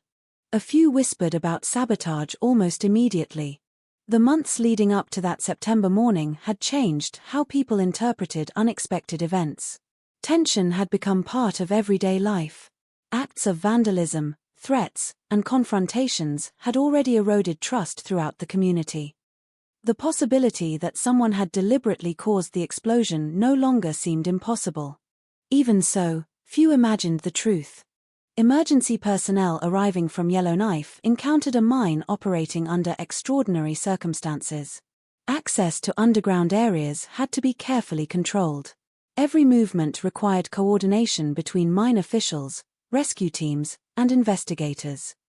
Unlike many outdoor crime scenes, this one existed hundreds of feet beneath solid rock, accessible only through carefully monitored routes. The environment itself complicated everything. The tunnels were narrow. Lighting remained limited. Heavy machinery restricted movement. Ventilation systems continued operating, slowly altering the air inside the mine and potentially affecting evidence. Investigators faced an immediate challenge unlike almost any conventional homicide. Before they could determine who had committed the crime, they first needed to establish whether a crime had actually occurred. Mining is an inherently dangerous occupation. Explosions happen. That fact demanded careful analysis. Every possibility had to be examined. Could improperly stored explosives have detonated accidentally? Had blasting materials been left behind after previous operations? Did equipment malfunction? Was human error responsible? Each explanation required investigation before any conclusion could be reached. As specialists entered the damaged drift, they began examining the physical evidence with painstaking attention. Patterns within the destruction quickly attracted notice. Experienced personnel understood how authorized mining explosives normally behaved. Production blasts were designed to fracture rock efficiently while minimizing unnecessary damage. Their placement followed established engineering principles. The explosion in this tunnel displayed characteristics that appeared fundamentally different. The force had not originated from a routine blasting location. It had come from a position where no scheduled detonation should have occurred. That observation alone transformed the investigation. Attention shifted toward one disturbing possibility. Someone may have intentionally placed an explosive device inside an active working mine. If true, the implications were staggering. The mine was not an isolated wilderness cabin where a stranger could easily appear unnoticed. Access required familiarity, knowledge, opportunity. The individual responsible almost certainly understood giant mines' underground layout. They knew where workers traveled.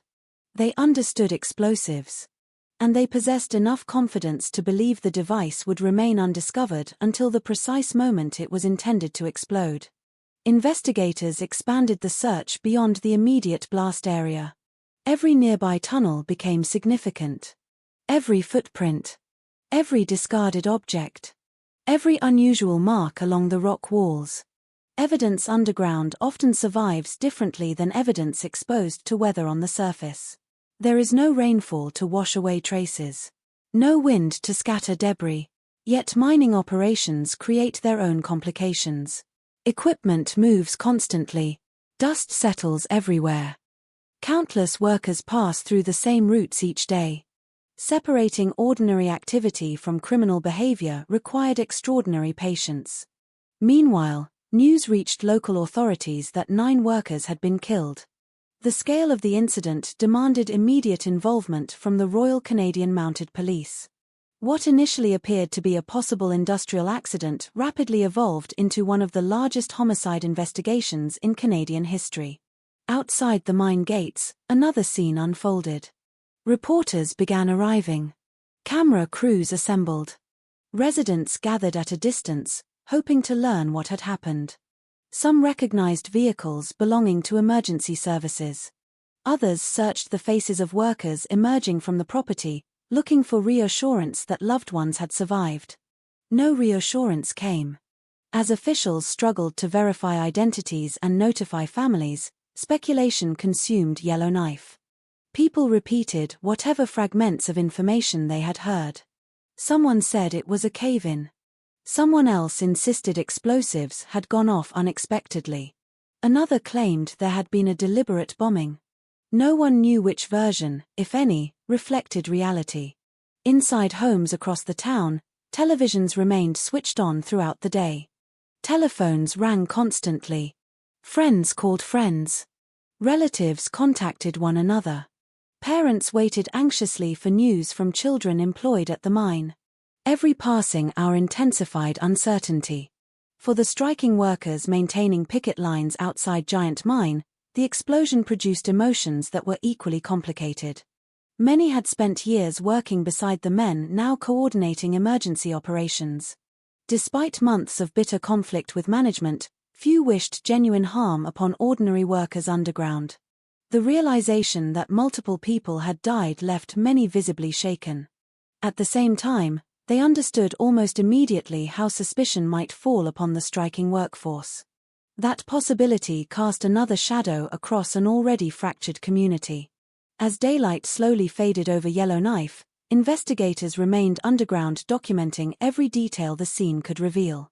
Measurements were taken. Photographs captured the damage from every possible angle. Fragments of the explosive device were carefully recovered whenever they could be identified. Nothing appeared insignificant. A single wire. A damaged component. An unusual piece of metal. Each item represented a potential answer to questions that had only begun to emerge. Forensic specialists gradually reached a conclusion that fundamentally changed the direction of the case. The explosion was not consistent with an accidental mining blast. The evidence pointed toward a deliberately constructed explosive device. It had been positioned with care. It had been intended to detonate when the transport vehicle passed.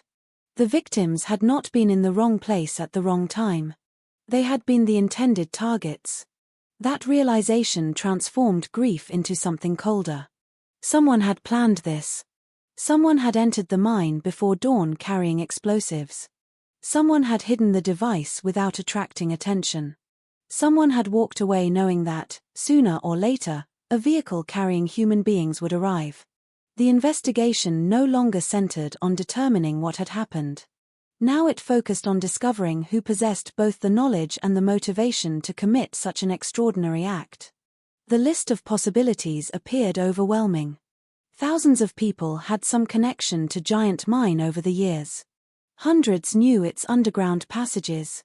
Many understood explosives. The ongoing strike had created no shortage of resentment. Investigators suddenly found themselves confronting an uncomfortable reality. The killer might not be a mysterious outsider. He might be someone the community already knew.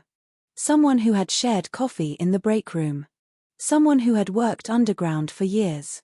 Someone whose anger had quietly evolved into murderous intent while everyone else remained focused on the labor dispute unfolding above ground.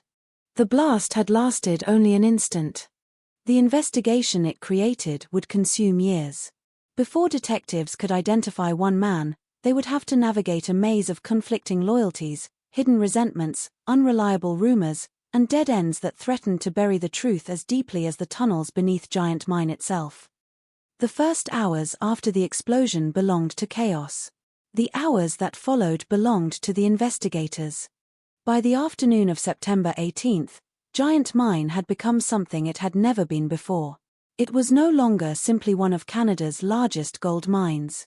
It was a homicide scene unlike any the Royal Canadian Mounted Police had encountered.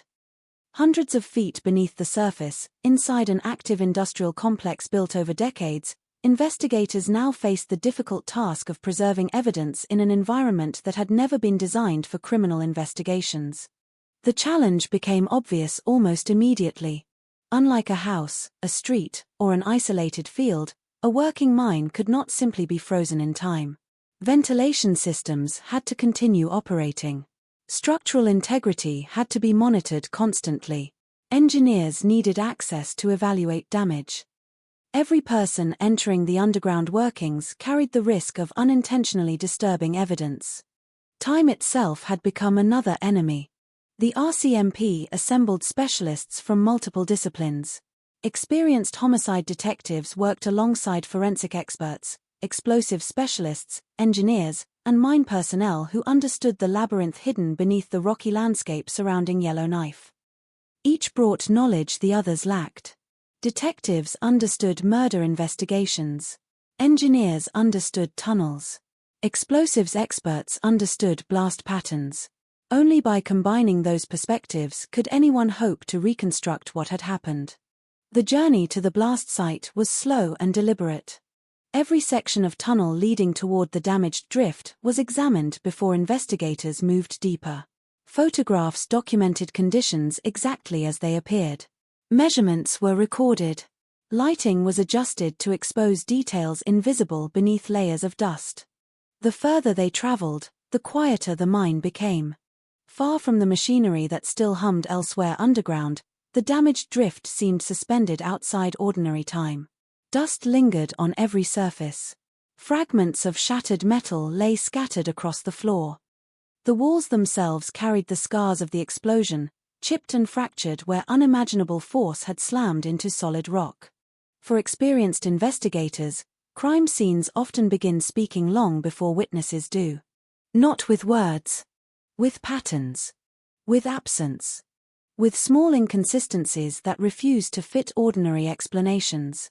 Here, those inconsistencies appeared almost immediately. Mining explosions follow established procedures. Authorized blasts occur according to carefully prepared plans. Drill holes are measured. Explosives are placed in predictable locations. Warning systems are activated. Workers clear the area.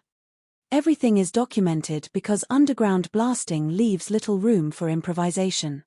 Nothing about this scene matched those expectations. The damage radiated outward from a point where no scheduled blast should have occurred. Pieces of the transport vehicle had been thrown with extraordinary force. The surrounding rock displayed evidence of an explosion that originated outside normal mining operations. Slowly, the possibility of accident continued to fade. Attention shifted toward the remains of the explosive device itself. Recovering fragments required extraordinary patience. Tiny pieces of wire, damaged electrical components, shattered connectors, and twisted metal were collected one by one. Every item was carefully labeled before being removed from the tunnel. Each fragment represented more than physical evidence. It represented decisions. Someone had selected these materials. Someone had assembled them. Someone had carried them underground.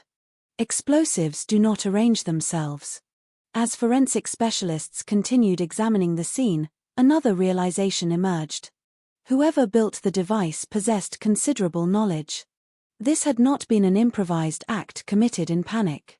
The bomb had been positioned where the transport vehicle would pass through a confined section of tunnel, maximizing the destructive force of the blast. Underground, shockwaves behave differently than they do in open air. Rock walls trap pressure, magnifying its impact. The location had been chosen carefully. It suggested planning, experience, familiarity with the mine. Detectives began asking a question that would shape the entire investigation. Who knew this section of giant mine well enough to predict exactly where workers would travel? The list was far shorter than the number of people connected to the mine. Knowledge of underground operations is earned over years, not days. Replacement workers certainly did not possess it. Visitors did not possess it. Most outsiders could easily become lost within minutes. The tunnels stretched for miles through multiple levels, intersecting one another in confusing patterns that only experienced miners truly understood. That observation carried enormous significance. The killer almost certainly belonged to the mining world. Meanwhile, investigators expanded their search above ground. Access logs were reviewed. Shift schedules were collected. Security procedures came under immediate scrutiny. Who had entered the property during the previous 24 hours? Who possessed authorization? Had anyone reported unusual activity? Every answer generated additional questions. Security officers described months of escalating hostility surrounding the strike. Threats had become increasingly common. Acts of vandalism were no longer unusual. Equipment had previously been damaged. Power lines had reportedly been tampered with. Anonymous phone calls had unsettled workers. Although none of those incidents directly explained the bombing, together they established something important. Violence had already entered the dispute. Not murder. Not yet. But the boundary separating intimidation from something far worse had gradually weakened. Detectives soon realized they would have to understand the strike itself before they could understand the bombing. They began interviewing replacement workers who had survived simply because they had been elsewhere inside the mine. Most described an atmosphere of constant tension. Many admitted they remained alert even during ordinary routines. Some recalled verbal abuse while crossing picket lines. Others spoke of feeling watched whenever they entered or left work. None, however, could identify anyone they believed capable of planting a bomb. The interviews expanded rapidly. Union members were questioned. Company managers were questioned. Security personnel. Supervisors. Administrative staff. Anyone connected to Giant Mine became a potential source of information. Or a potential suspect. That reality settled uneasily across Yellowknife. The town had already been divided by the labor dispute. Now it found itself divided again by suspicion. People who had argued passionately about contracts suddenly worried investigators might interpret angry words as criminal intent. Old conversations returned to memory. Threats once dismissed as emotional outbursts acquired frightening new meaning. Neighbors wondered what others might know. Co-workers replayed months of interactions inside their minds. Had someone hinted at violence? Had anyone spoken too confidently after the explosion? Had unusual behavior gone unnoticed because everyone had become accustomed to conflict? The RCMP understood that solving the case would require separating ordinary anger from extraordinary intent. That distinction proved remarkably difficult. The strike had produced no shortage of hostile language. People shouted. People cursed. People made statements they later regretted. Frustration had become almost routine. The challenge lay in determining whether one person's words reflected something far more dangerous. As evidence accumulated, forensic specialists delivered another critical conclusion. The explosive device had not been activated by accident. Its triggering mechanism had been deliberately designed to detonate when the transport vehicle passed. This was no indiscriminate act meant merely to damage equipment. The target had always been human beings. That finding fundamentally altered the psychological profile investigators began constructing. The individual responsible had accepted, even intended, multiple deaths. This required planning beyond momentary rage. It required emotional commitment to violence. It required someone willing to transform resentment into mass murder. Attention increasingly focused on motive. Who benefited from killing replacement workers? Who viewed them not as individuals but as symbols? The obvious answer pointed toward the labor dispute. Yet obvious answers often conceal misleading assumptions. Detectives resisted narrowing their focus too quickly. Alternative possibilities remained under consideration.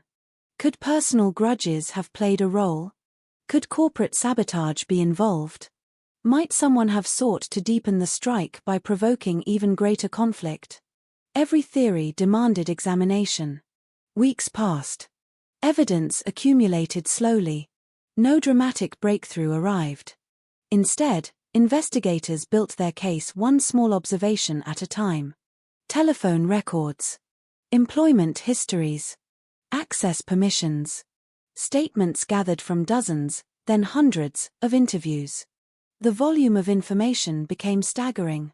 Boxes of reports filled investigation rooms. Maps covered walls. Timelines stretched across bulletin boards. Each new detail was carefully compared against every previous finding. Patterns remained frustratingly incomplete. Despite the complexity, one fact continued resurfacing. The killer possessed intimate knowledge of Giant Mine. That conclusion never weakened.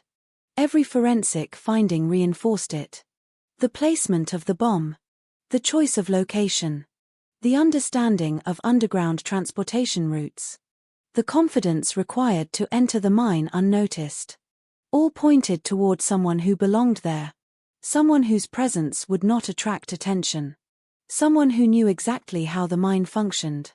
Outside the investigation headquarters, public pressure intensified. 9 people had been murdered. Families wanted answers. The community wanted reassurance.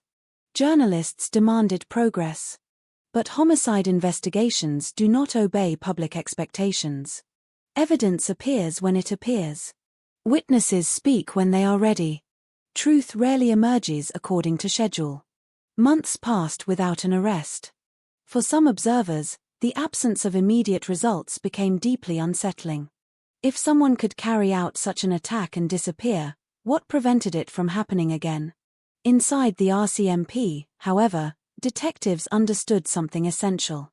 The bomb had not simply killed 9 men. It had also left behind thousands of invisible clues. Human beings are rarely as careful as they believe. Planning creates opportunities for mistakes. Preparation creates witnesses. Resentment leaves traces in conversations long before it becomes violence. Somewhere among the hundreds of interviews already collected, someone knew something they had not yet realized was important.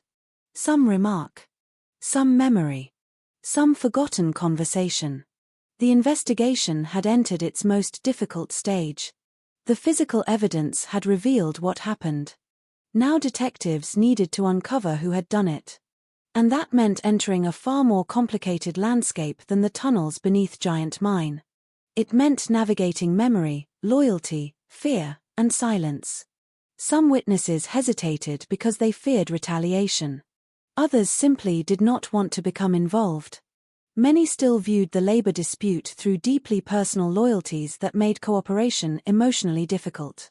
Yet investigators believed the breakthrough would not come from another piece of metal recovered underground. It would come from people. Someone had heard words that once sounded like empty anger. Someone had witnessed behavior that seemed insignificant at the time. Someone knew a man whose bitterness had quietly crossed a line invisible to everyone else. The bomb had been hidden beneath the earth. The truth, detectives increasingly believed, was hidden in plain sight among those who had lived through the strike from the very beginning. The question was no longer whether the killer had left evidence behind. The question was whether anyone possessed the courage to recognize it and finally speak.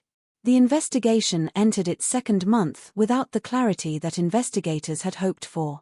The physical evidence had established one undeniable fact: the explosion was an intentional act of murder. The device had been carefully constructed, deliberately hidden, and positioned with remarkable precision. But proving that a crime had occurred was only the beginning. Identifying the person responsible would prove far more difficult. The RCMP understood they were no longer searching for a random offender. They were searching for someone who belonged to Giant Mine. Someone who understood explosives. Someone who knew the underground transportation routes. Someone whose anger had evolved into careful planning. Those conclusions narrowed the profile, but they did not narrow the suspect list nearly enough. Hundreds of people fit at least part of that description. Many miners had years of experience handling explosives. Blasting was an ordinary part of their profession. They understood detonators, timing systems, and the behavior of explosive charges underground. What distinguished one experienced miner from another was not knowledge alone. It was motive. Every interview seemed to circle back to the same subject: the strike. No matter where detectives began their questioning, conversations inevitably returned to the labor dispute that had consumed Yellowknife for months. The bitterness had seeped into nearly every aspect of life. Workers described friendships ending almost overnight. Families recalled heated arguments that continued long after dinner had gone cold. Some neighbors had stopped speaking entirely. Community events became uncomfortable gatherings where people carefully avoided certain conversations, knowing how quickly tempers could flare. Detectives listened carefully. Anger, by itself, was not evidence. If it had been, half the town might have appeared guilty. Instead, investigators searched for something more specific. Who had crossed the line between frustration and obsession? Who had spoken not merely about winning the strike, but about punishing those who crossed the picket line? The interviews multiplied. Union members sat across from detectives for hours. Some answered every question willingly. Others viewed the investigation with visible suspicion. There remained deep distrust toward both the company and, in some cases, the authorities themselves. Several workers believed management had created the conditions that led to escalating tensions. Others worried investigators had already decided the bombing must have been committed by someone associated with the strike. The RCMP resisted that assumption publicly, even if privately many detectives believed the evidence increasingly pointed in that direction. The interviews often revealed the same pattern. Workers remembered arguments. They remembered shouting matches outside the mine gates. They remembered threats exchanged during emotionally charged confrontations. Yet when detectives pressed for names, certainty dissolved. People hesitated. I don't know if he meant it. Everyone was angry. We all said things we shouldn't have. The line between reckless speech and criminal intent remained frustratingly blurred. Investigators also examined the possibility that someone outside the labor dispute had orchestrated the attack.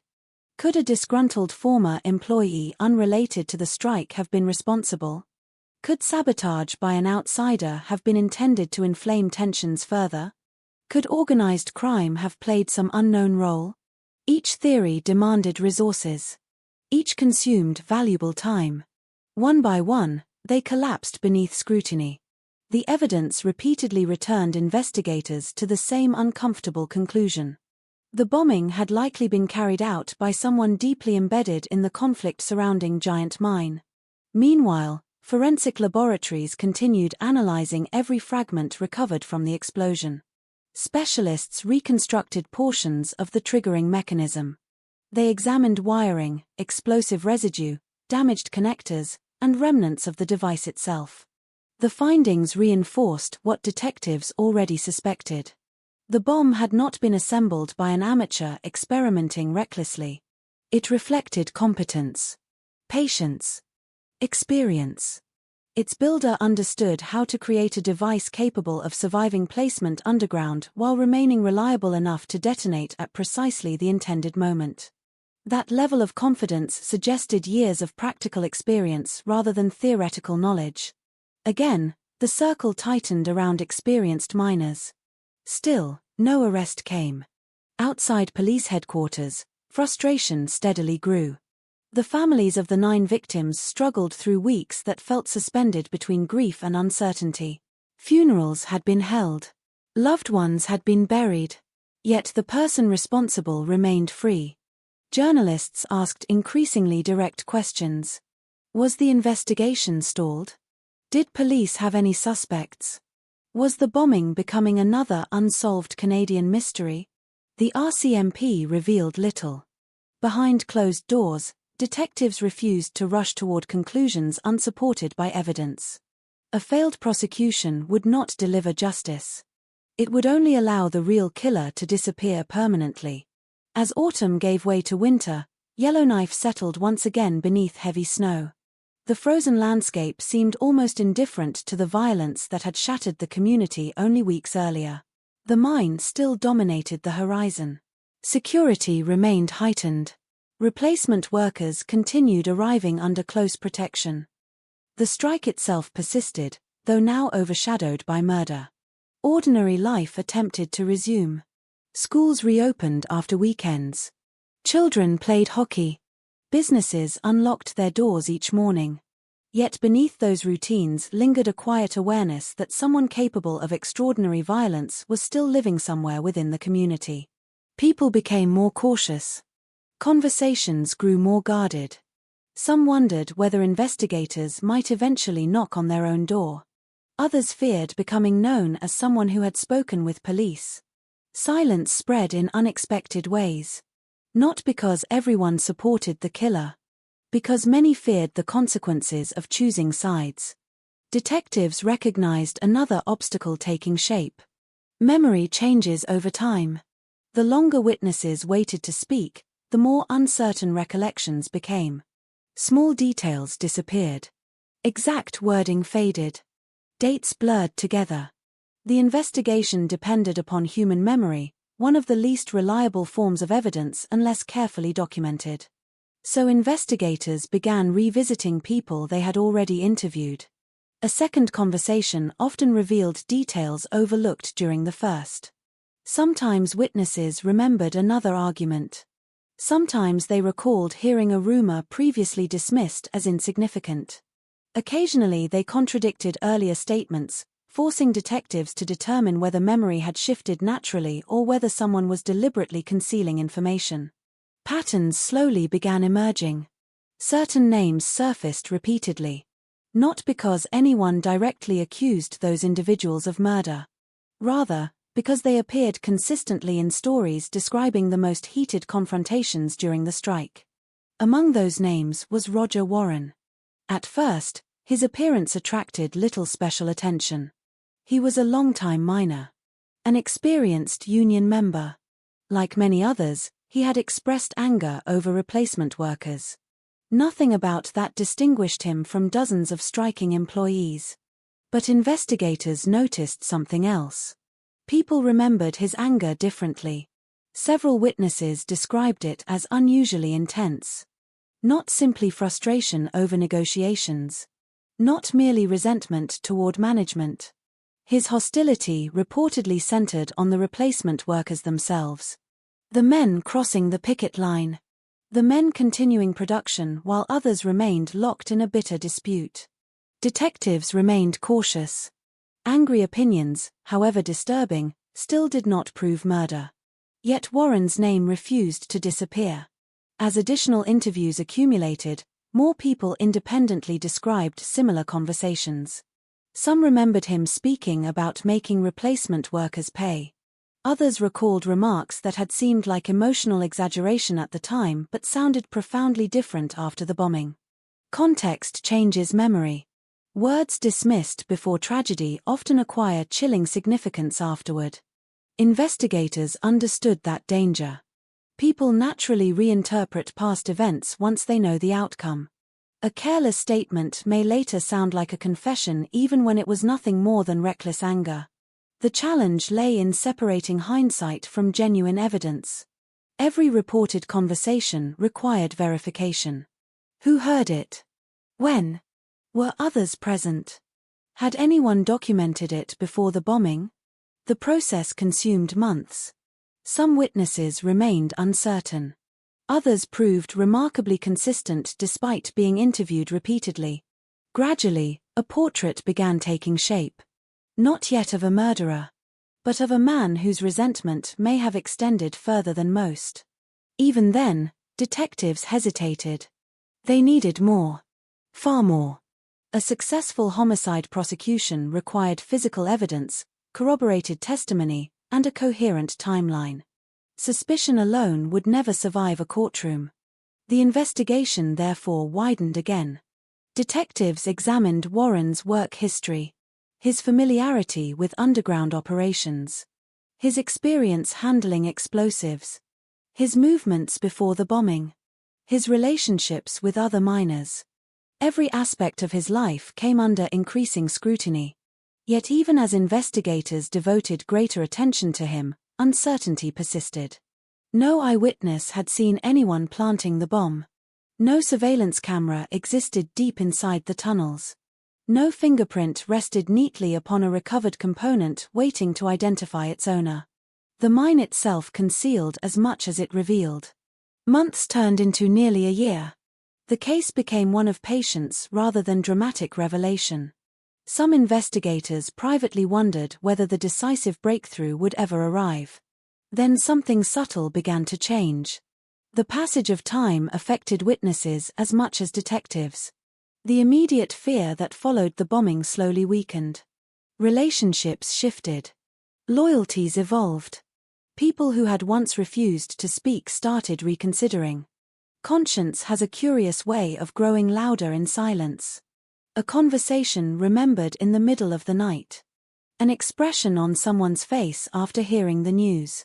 A statement that no longer sounded like empty rhetoric. Detectives sensed that the investigation had entered a different phase. The answers they needed were no longer buried beneath shattered rock underground. They existed inside human memory. Someone knew more than they had previously admitted. Someone had heard enough to connect words spoken before the bombing with lives lost afterward. The breakthrough would not come from another forensic report. It would come when one person finally decided that remaining silent carried a heavier burden than speaking.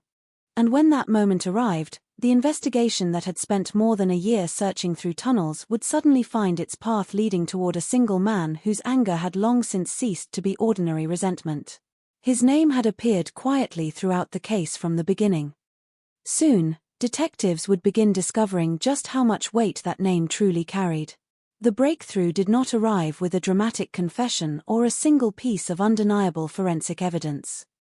It came the way many complex homicide investigations finally move forward slowly, almost quietly, built from conversations that, on their own, seemed incomplete. After more than a year of interviews, revisited statements, and painstaking review of thousands of pages of reports, investigators began noticing that separate witnesses, interviewed independently of one another, were describing remarkably similar memories. None of those memories alone identified a killer. Together, they began pointing in the same direction. The name Roger Warren had appeared before. Now it appeared again. And again. Detectives returned to transcripts collected months earlier. Statements that had once seemed insignificant were read with fresh eyes. A remark dismissed as workplace frustration suddenly fit alongside another witness's recollection. A conversation remembered by one miner unexpectedly matched details recalled by someone else who had never spoken with him after the bombing. Patterns that had been almost invisible slowly became impossible to ignore. Several people remembered Warren expressing an unusually deep hatred toward the replacement workers. Anger had become common during the strike, but witnesses described something different in his case. They recalled remarks that suggested punishment rather than protest. According to testimony later presented during the investigation and trial, Warren had made statements indicating that the replacement workers would pay for crossing the picket line. Investigators treated those recollections cautiously. They understood the danger of hindsight. People naturally reinterpret memories after tragedy. Words spoken in anger can sound prophetic once violence has occurred. Detectives therefore worked carefully to establish when each statement had allegedly been made, who had heard it, whether anyone else was present, and whether different witnesses could corroborate one another independently. The similarities persisted. Meanwhile, another important fact drew increasing attention. Roger Warren possessed exactly the kind of experience the investigators had been searching for since the earliest days of the case. He had spent years working at Giant Mine. He understood its underground layout. He knew where crews traveled. Most importantly, he possessed extensive knowledge of explosives through his work as a miner. That combination of motive, opportunity, and technical expertise immediately distinguished him from many other people connected to the strike. Still, investigators needed something more substantial than suspicion. The RCMP continued reconstructing Warren's movements before the bombing as carefully as possible.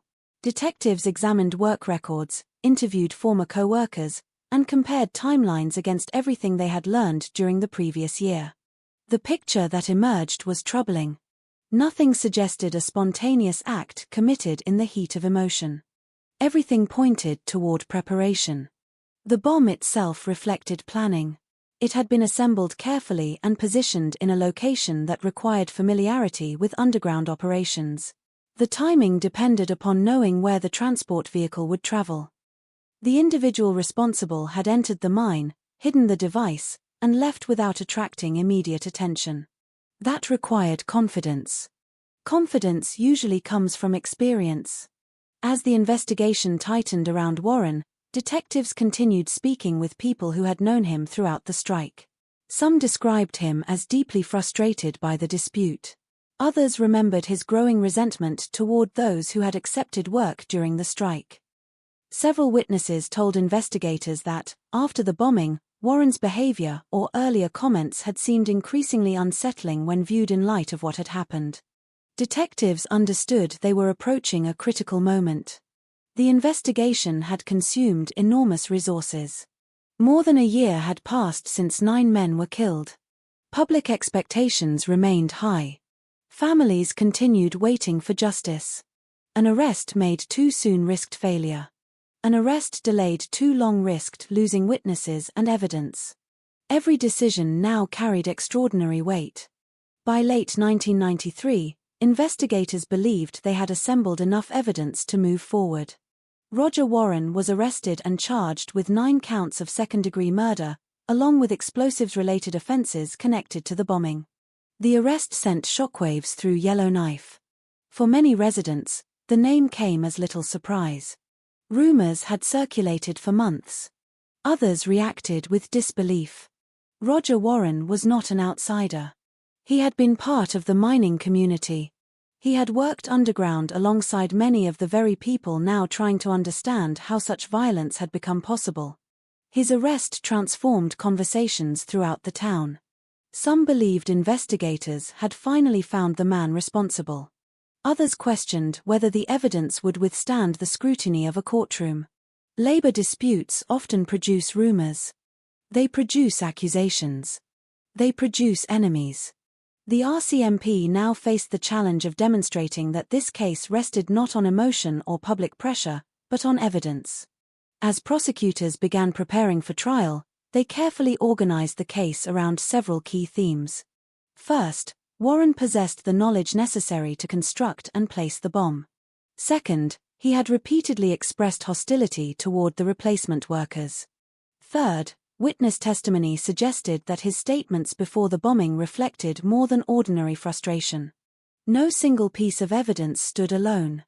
Instead, the prosecution intended to present a cumulative picture, showing how numerous independent facts reinforced one another. The defense prepared a very different argument. Its task was not necessarily to explain who committed the bombing. Its responsibility was to challenge whether the Crown could prove beyond a reasonable doubt that Warren had done so. Witness memories would become a central issue. Could people accurately remember conversations from months or even years earlier? Had publicity surrounding the bombing influenced recollections? Were angry statements made during a bitter strike being transformed, after the fact, into evidence of murder? Those questions would soon dominate the courtroom. Long before the trial began, however, another emotional struggle unfolded quietly beyond public view. Families of the victims now confronted the possibility of seeing a face attached to their loss. For more than a year, the bombing had remained almost abstract in one sense. Someone had planted the bomb. Someone had chosen to kill. Now that someone had a name, the knowledge brought little comfort. An arrest could not restore the futures that had vanished underground. It could not erase the memory of unexpected telephone calls or funeral services attended far too soon. It simply marked the beginning of another difficult chapter. Investigators, meanwhile, reflected on the extraordinary path that had led them there. The breakthrough had not emerged from advanced technology or dramatic forensic discoveries. It had come from persistence. From returning to witnesses repeatedly. From recognizing patterns hidden among hundreds of interviews. From refusing to dismiss seemingly ordinary conversations. The case illustrated a reality familiar to experienced homicide detectives. Violent crimes are often planned in secrecy. But very few people keep every thought entirely to themselves. Anger has a tendency to leak into conversation. Resentment seeks an audience. Those who later commit acts of extreme violence sometimes reveal fragments of their intentions long before anyone realizes what those fragments truly mean. Only after tragedy do those scattered pieces begin fitting together. For the RCMP, assembling those pieces had taken more than a year. For the families, the wait had felt even longer. The arrest of Roger Warren represented an important milestone, but it was not justice. Justice still required proof. Every witness would soon take the stand. Every statement would be challenged. Every detail of the investigation would face intense scrutiny. The courtroom would become the final place where two competing narratives collided. One argued that years of bitterness had evolved into calculated murder. The other insisted the evidence remained insufficient to convict a man of one of the worst mass killings in Canadian history.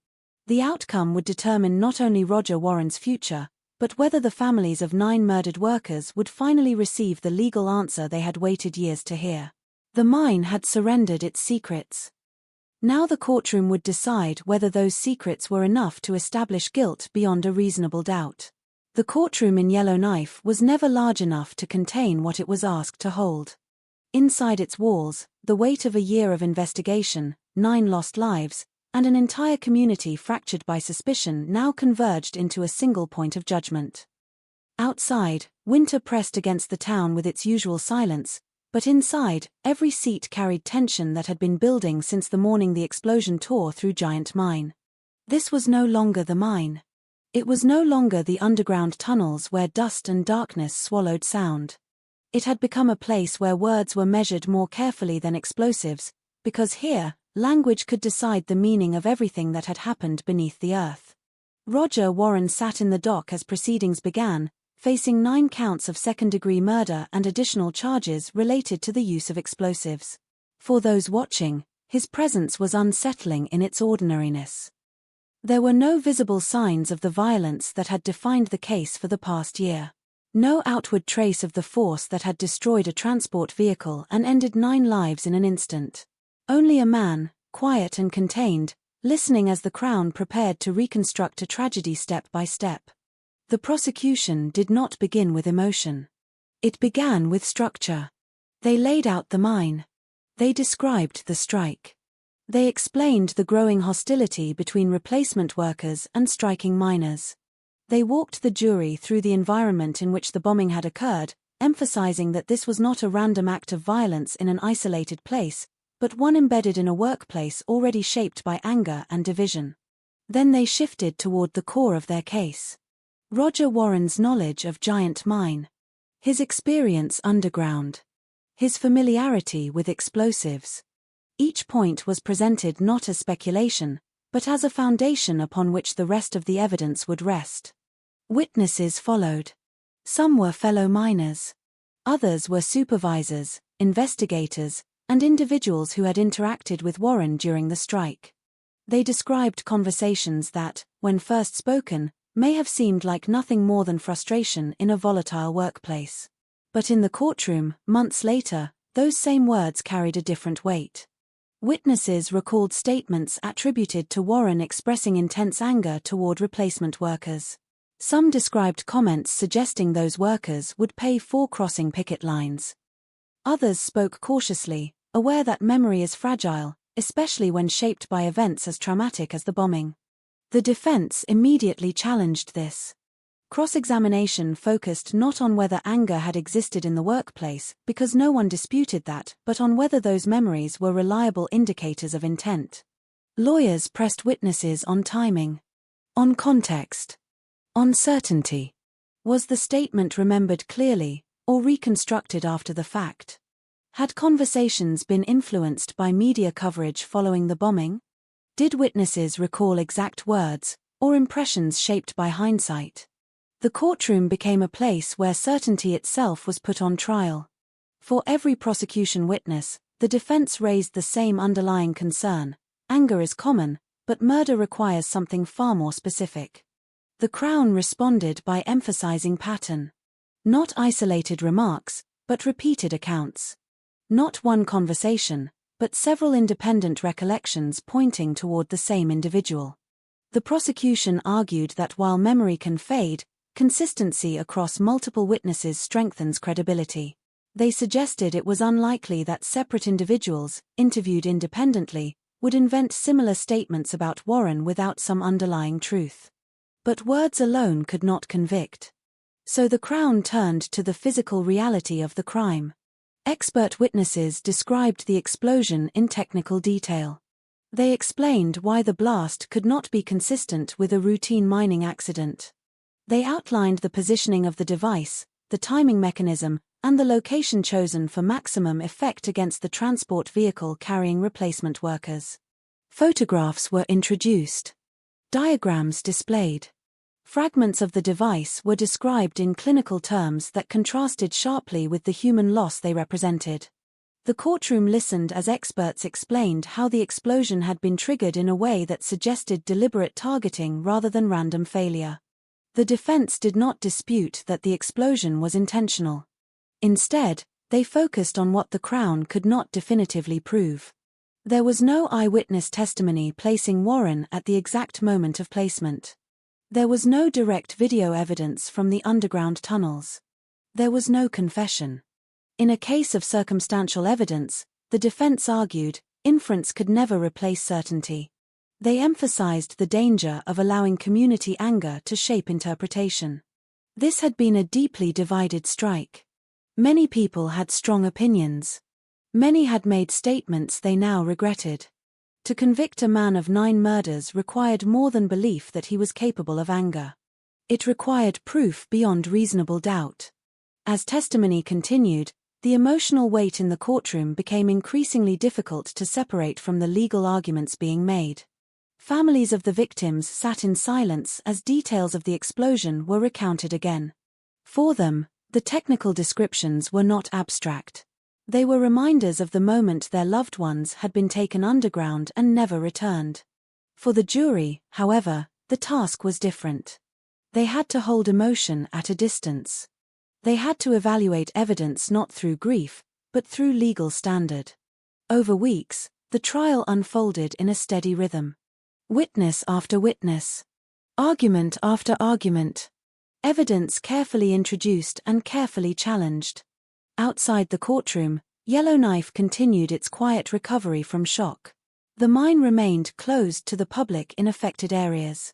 Security still surrounded certain sections. But life in the town, while forever changed, continued moving forward. Inside the courtroom, however, time felt suspended. Every statement was weighed. Every inconsistency examined. Every detail tested against the standard that would determine guilt or innocence. The central question never changed. Did the Crown prove that Roger Warren deliberately placed the device that killed 9 men? Or did the evidence, however compelling it appeared, still leave room for reasonable doubt? When closing arguments arrived, the courtroom reached its most concentrated moment.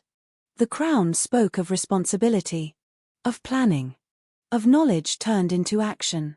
They asked the jury to consider the chain of evidence not as isolated fragments, but as a coherent narrative pointing toward one conclusion.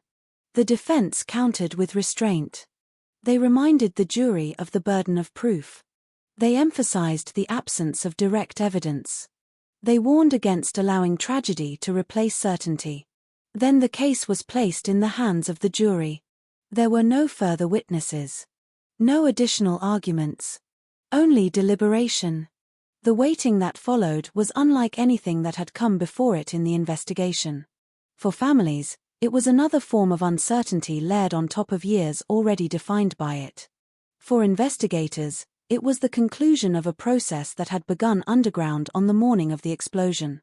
For the community, it was the final step in a story that had divided and shaken them for more than a year. When the verdict was finally delivered, the courtroom remained still. Roger Warren was found guilty of 9 counts of second-degree murder. The legal system had reached its conclusion. For the first time since the explosion, there was a formal answer to the question that had haunted the case.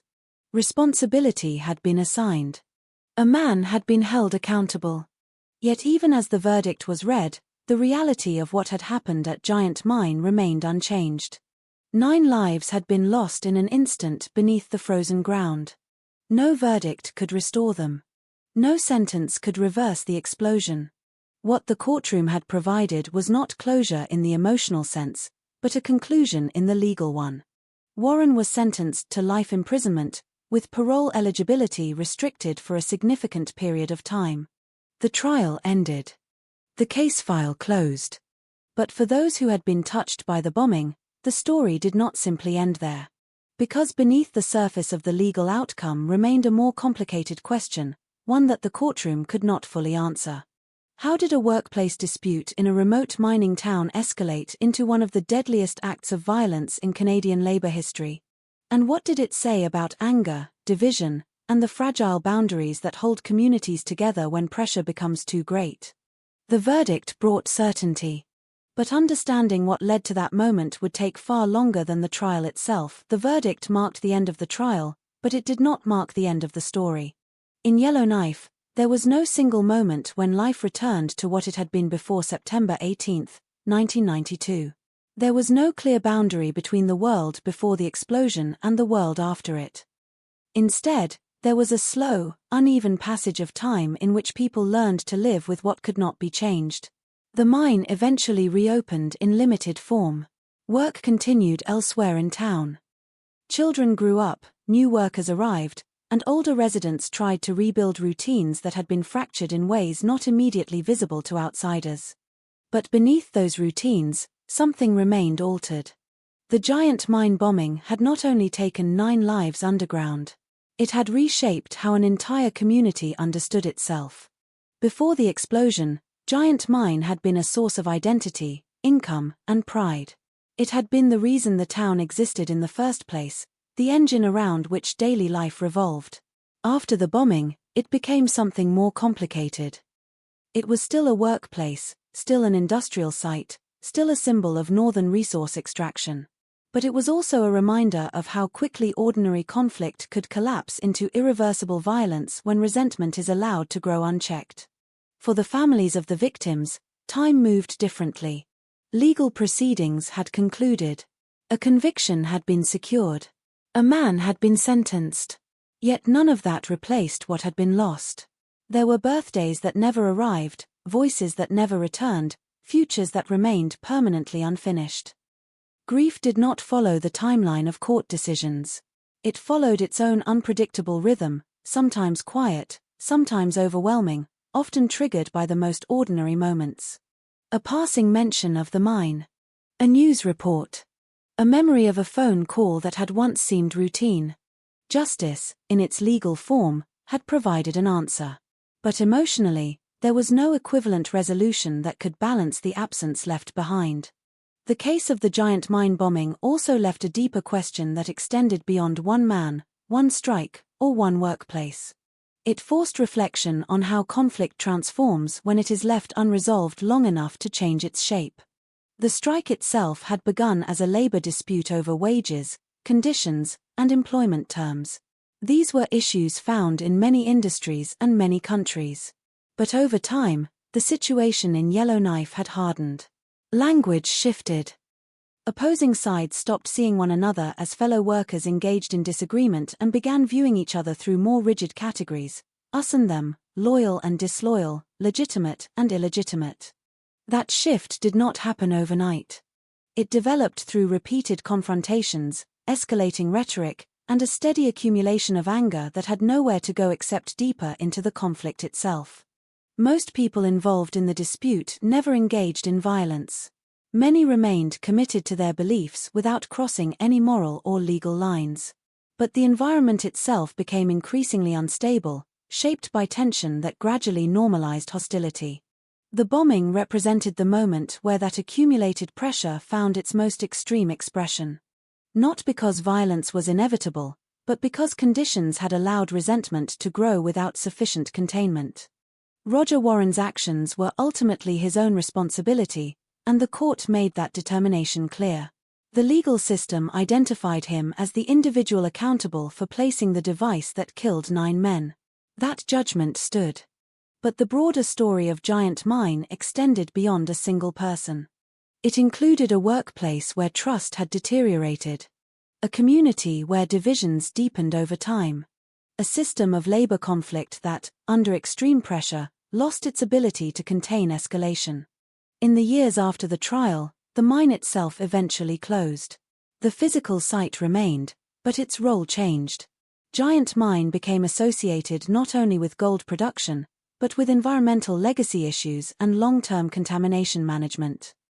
The headframe still stood, but it no longer represented the same future it once had.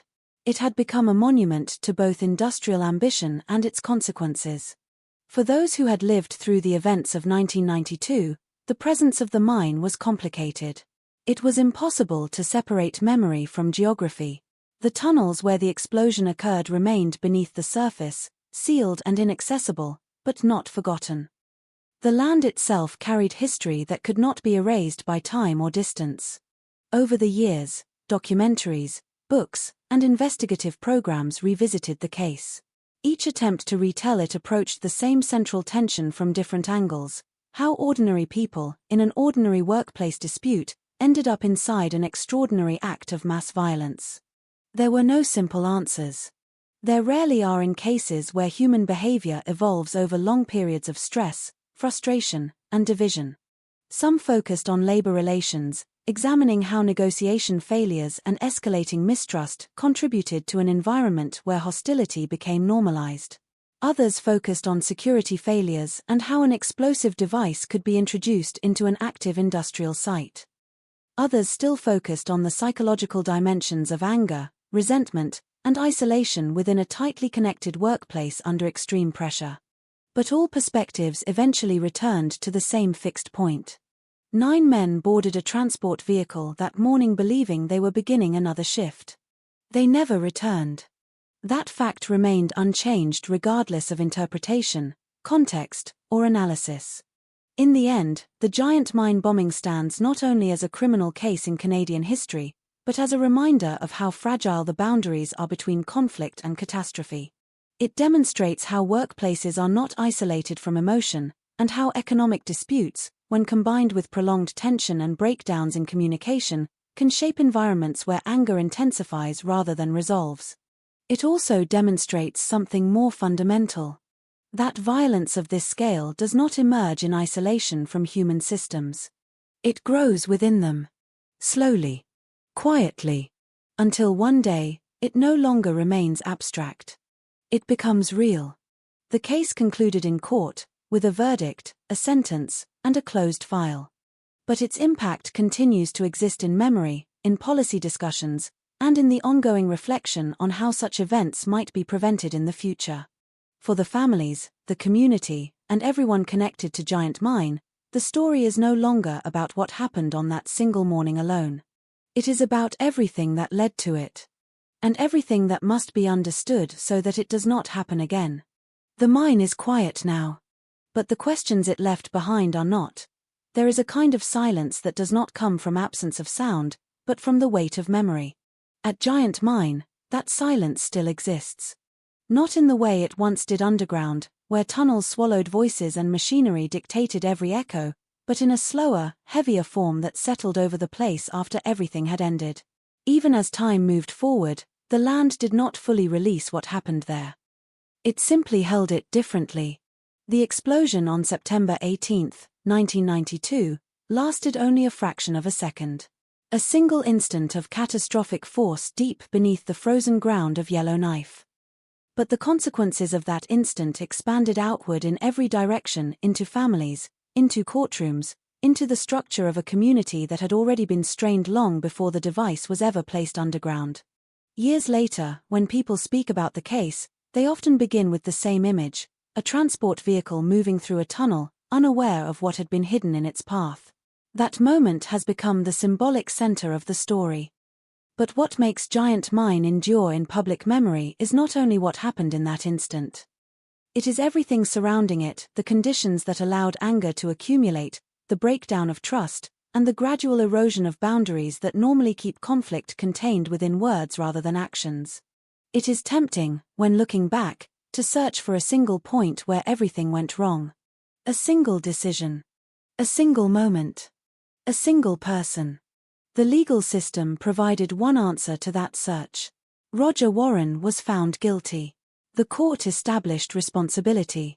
The law drew a clear line between acceptable and unacceptable action, between grievance and crime, between conflict and murder.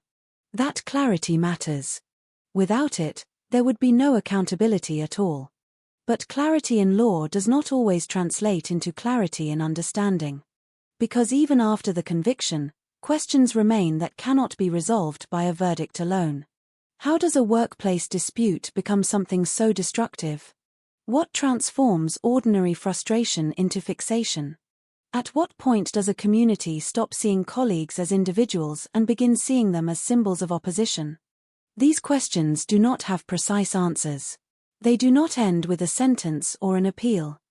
They continue to exist because they are not only about one case, but about patterns of human behavior that can appear anywhere conditions are similar: pressure, division, prolonged conflict, and the absence of meaningful resolution. The Giant Mine case is often studied not only as a criminal investigation, but as a warning about escalation. Not the sudden kind of escalation seen in moments of impulsive violence, but the slower kind, the kind that builds over months, sometimes years, where each new frustration does not replace the previous one, but layers on top of it. In that environment, language changes first. People begin to speak less carefully, then less compassionately, then less personally. Opponents become categories. Categories become identities. And identities become difficult to see as human in the same way they once were. Most people never cross the line beyond words.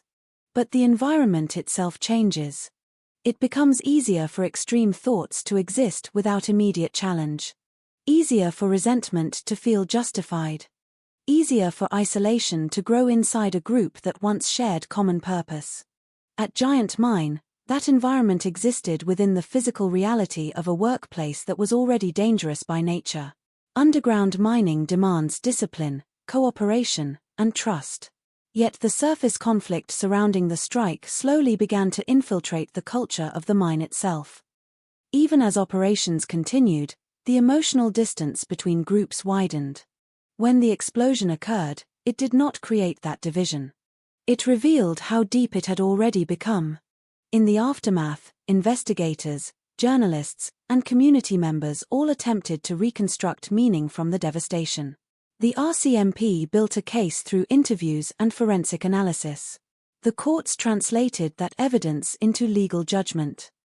Historians and writers later placed the event within broader discussions of labor relations, industrial safety, and criminal psychology. Each perspective added something. None could fully contain everything. Because part of what makes the Giant Mine bombing so enduring is its resistance to simple categorization. It is a crime. It is a workplace tragedy. It is a failure of trust. It is a product of human anger carried too far. It is all of these things at once, without fitting neatly into any single explanation. For the families, however, the meaning is simpler, even if it is not easier. 9 people left for work and did not return. Everything else comes after that fact. Time has moved on since then. The mine itself has changed. The community has changed. New generations have grown up in a Yellowknife where the bombing is part of history rather than immediate memory. But history does not disappear simply because it becomes less visible in daily life.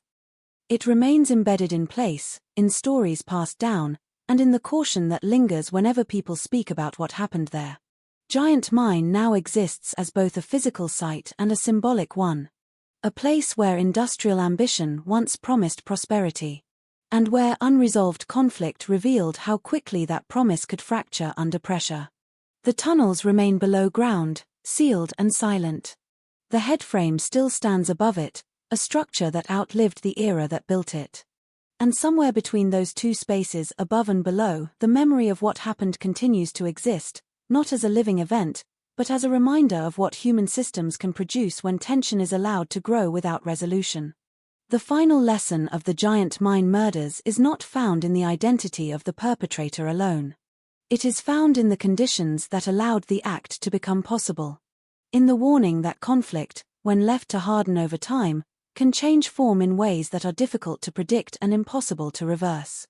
And in the understanding that every workplace, every community, and every system built on human cooperation carries within it both stability and vulnerability at the same time. The mine is quiet now. But it is not empty of meaning.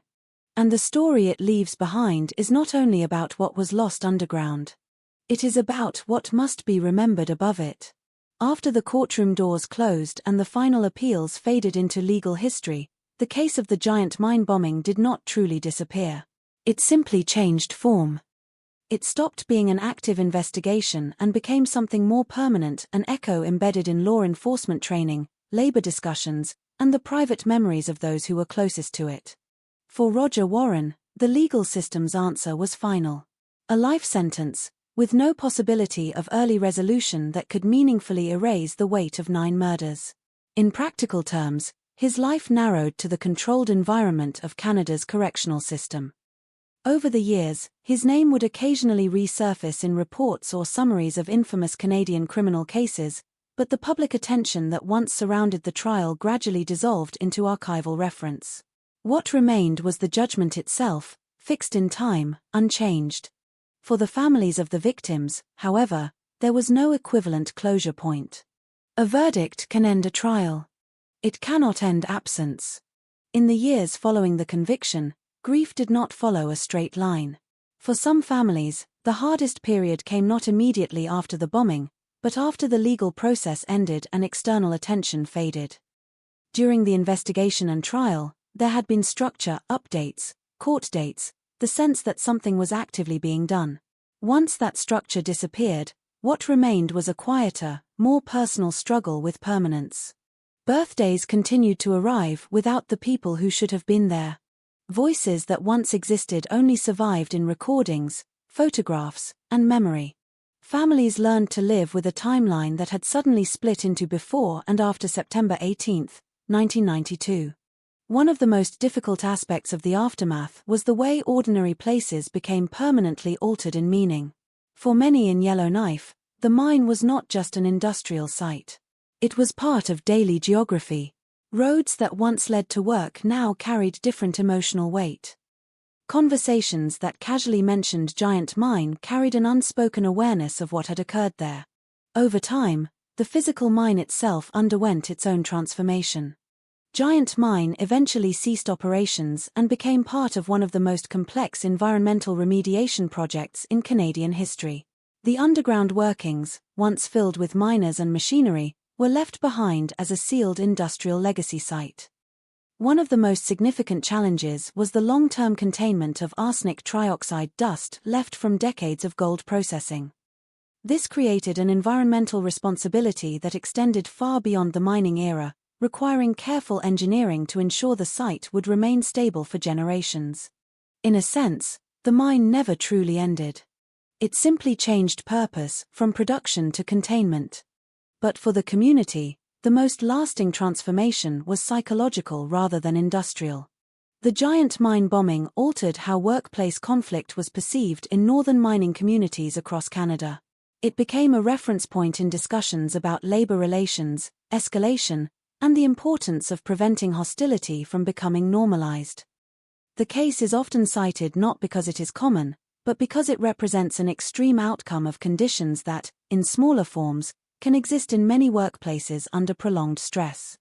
Training materials for industrial safety and workplace violence prevention in later years would occasionally reference the case in indirect ways, not to sensationalize it, but to emphasize a difficult lesson.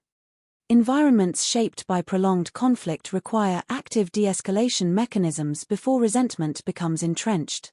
Yet even with those institutional lessons, the human dimension remains the most difficult to fully process. Because the bombing was not the result of a sudden, isolated moment of chaos. It was the endpoint of a process that unfolded over time within a workplace, within a community, and within the mind of one individual whose anger ultimately crossed a line that could never be uncrossed. That reality makes the case particularly enduring in true crime history. Not because of mystery. The case was solved. Not because of uncertainty. The legal system reached a verdict.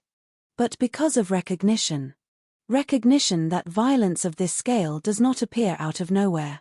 It grows within environments where communication breaks down, where trust erodes, and where opposing sides begin to see each other less as people and more as obstacles. For investigators who worked the case, the giant mine bombing also left a professional imprint.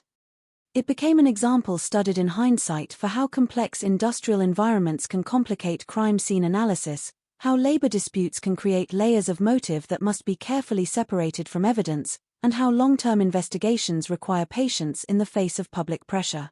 Many of those involved in the original RCMP investigation moved on to other cases, but few would ever forget the underground tunnels at Giant Mine. For them, it was not just another file. It was a reminder of how difficult it can be to interpret human behavior when it is shaped by months of tension and conflict before culminating in a single catastrophic moment. Today, when people revisit the story through documentaries, podcasts, or written accounts, they often focus on the explosion itself or the courtroom proceedings that followed. But the deeper weight of the case lies between those 2 points. In the build-up. In the gradual shift from disagreement to hostility. In the small decisions, repeated over time, that allowed distance between groups to grow until it no longer felt temporary. That is the part of the story that does not resolve neatly. And it is the part that remains relevant long after the legal system has finished its work. Because while the giant mine bombing is a fixed historical event, the conditions that made it possible are not confined to history. They can appear wherever sustained conflict is left unmanaged and where communication fails to bridge the space between opposing perspectives. The final lesson of the case is not about one man alone. It is about the environment that surrounded him. And the responsibility shared by any system, workplace, community, or institution to recognize when tension is no longer just tension, but something capable of changing shape into irreversible harm. The mine is quiet now. But what happened there continues to speak, not loudly, but persistently, in the background of every discussion about how fragile human cooperation can be when pressure is allowed to build without release.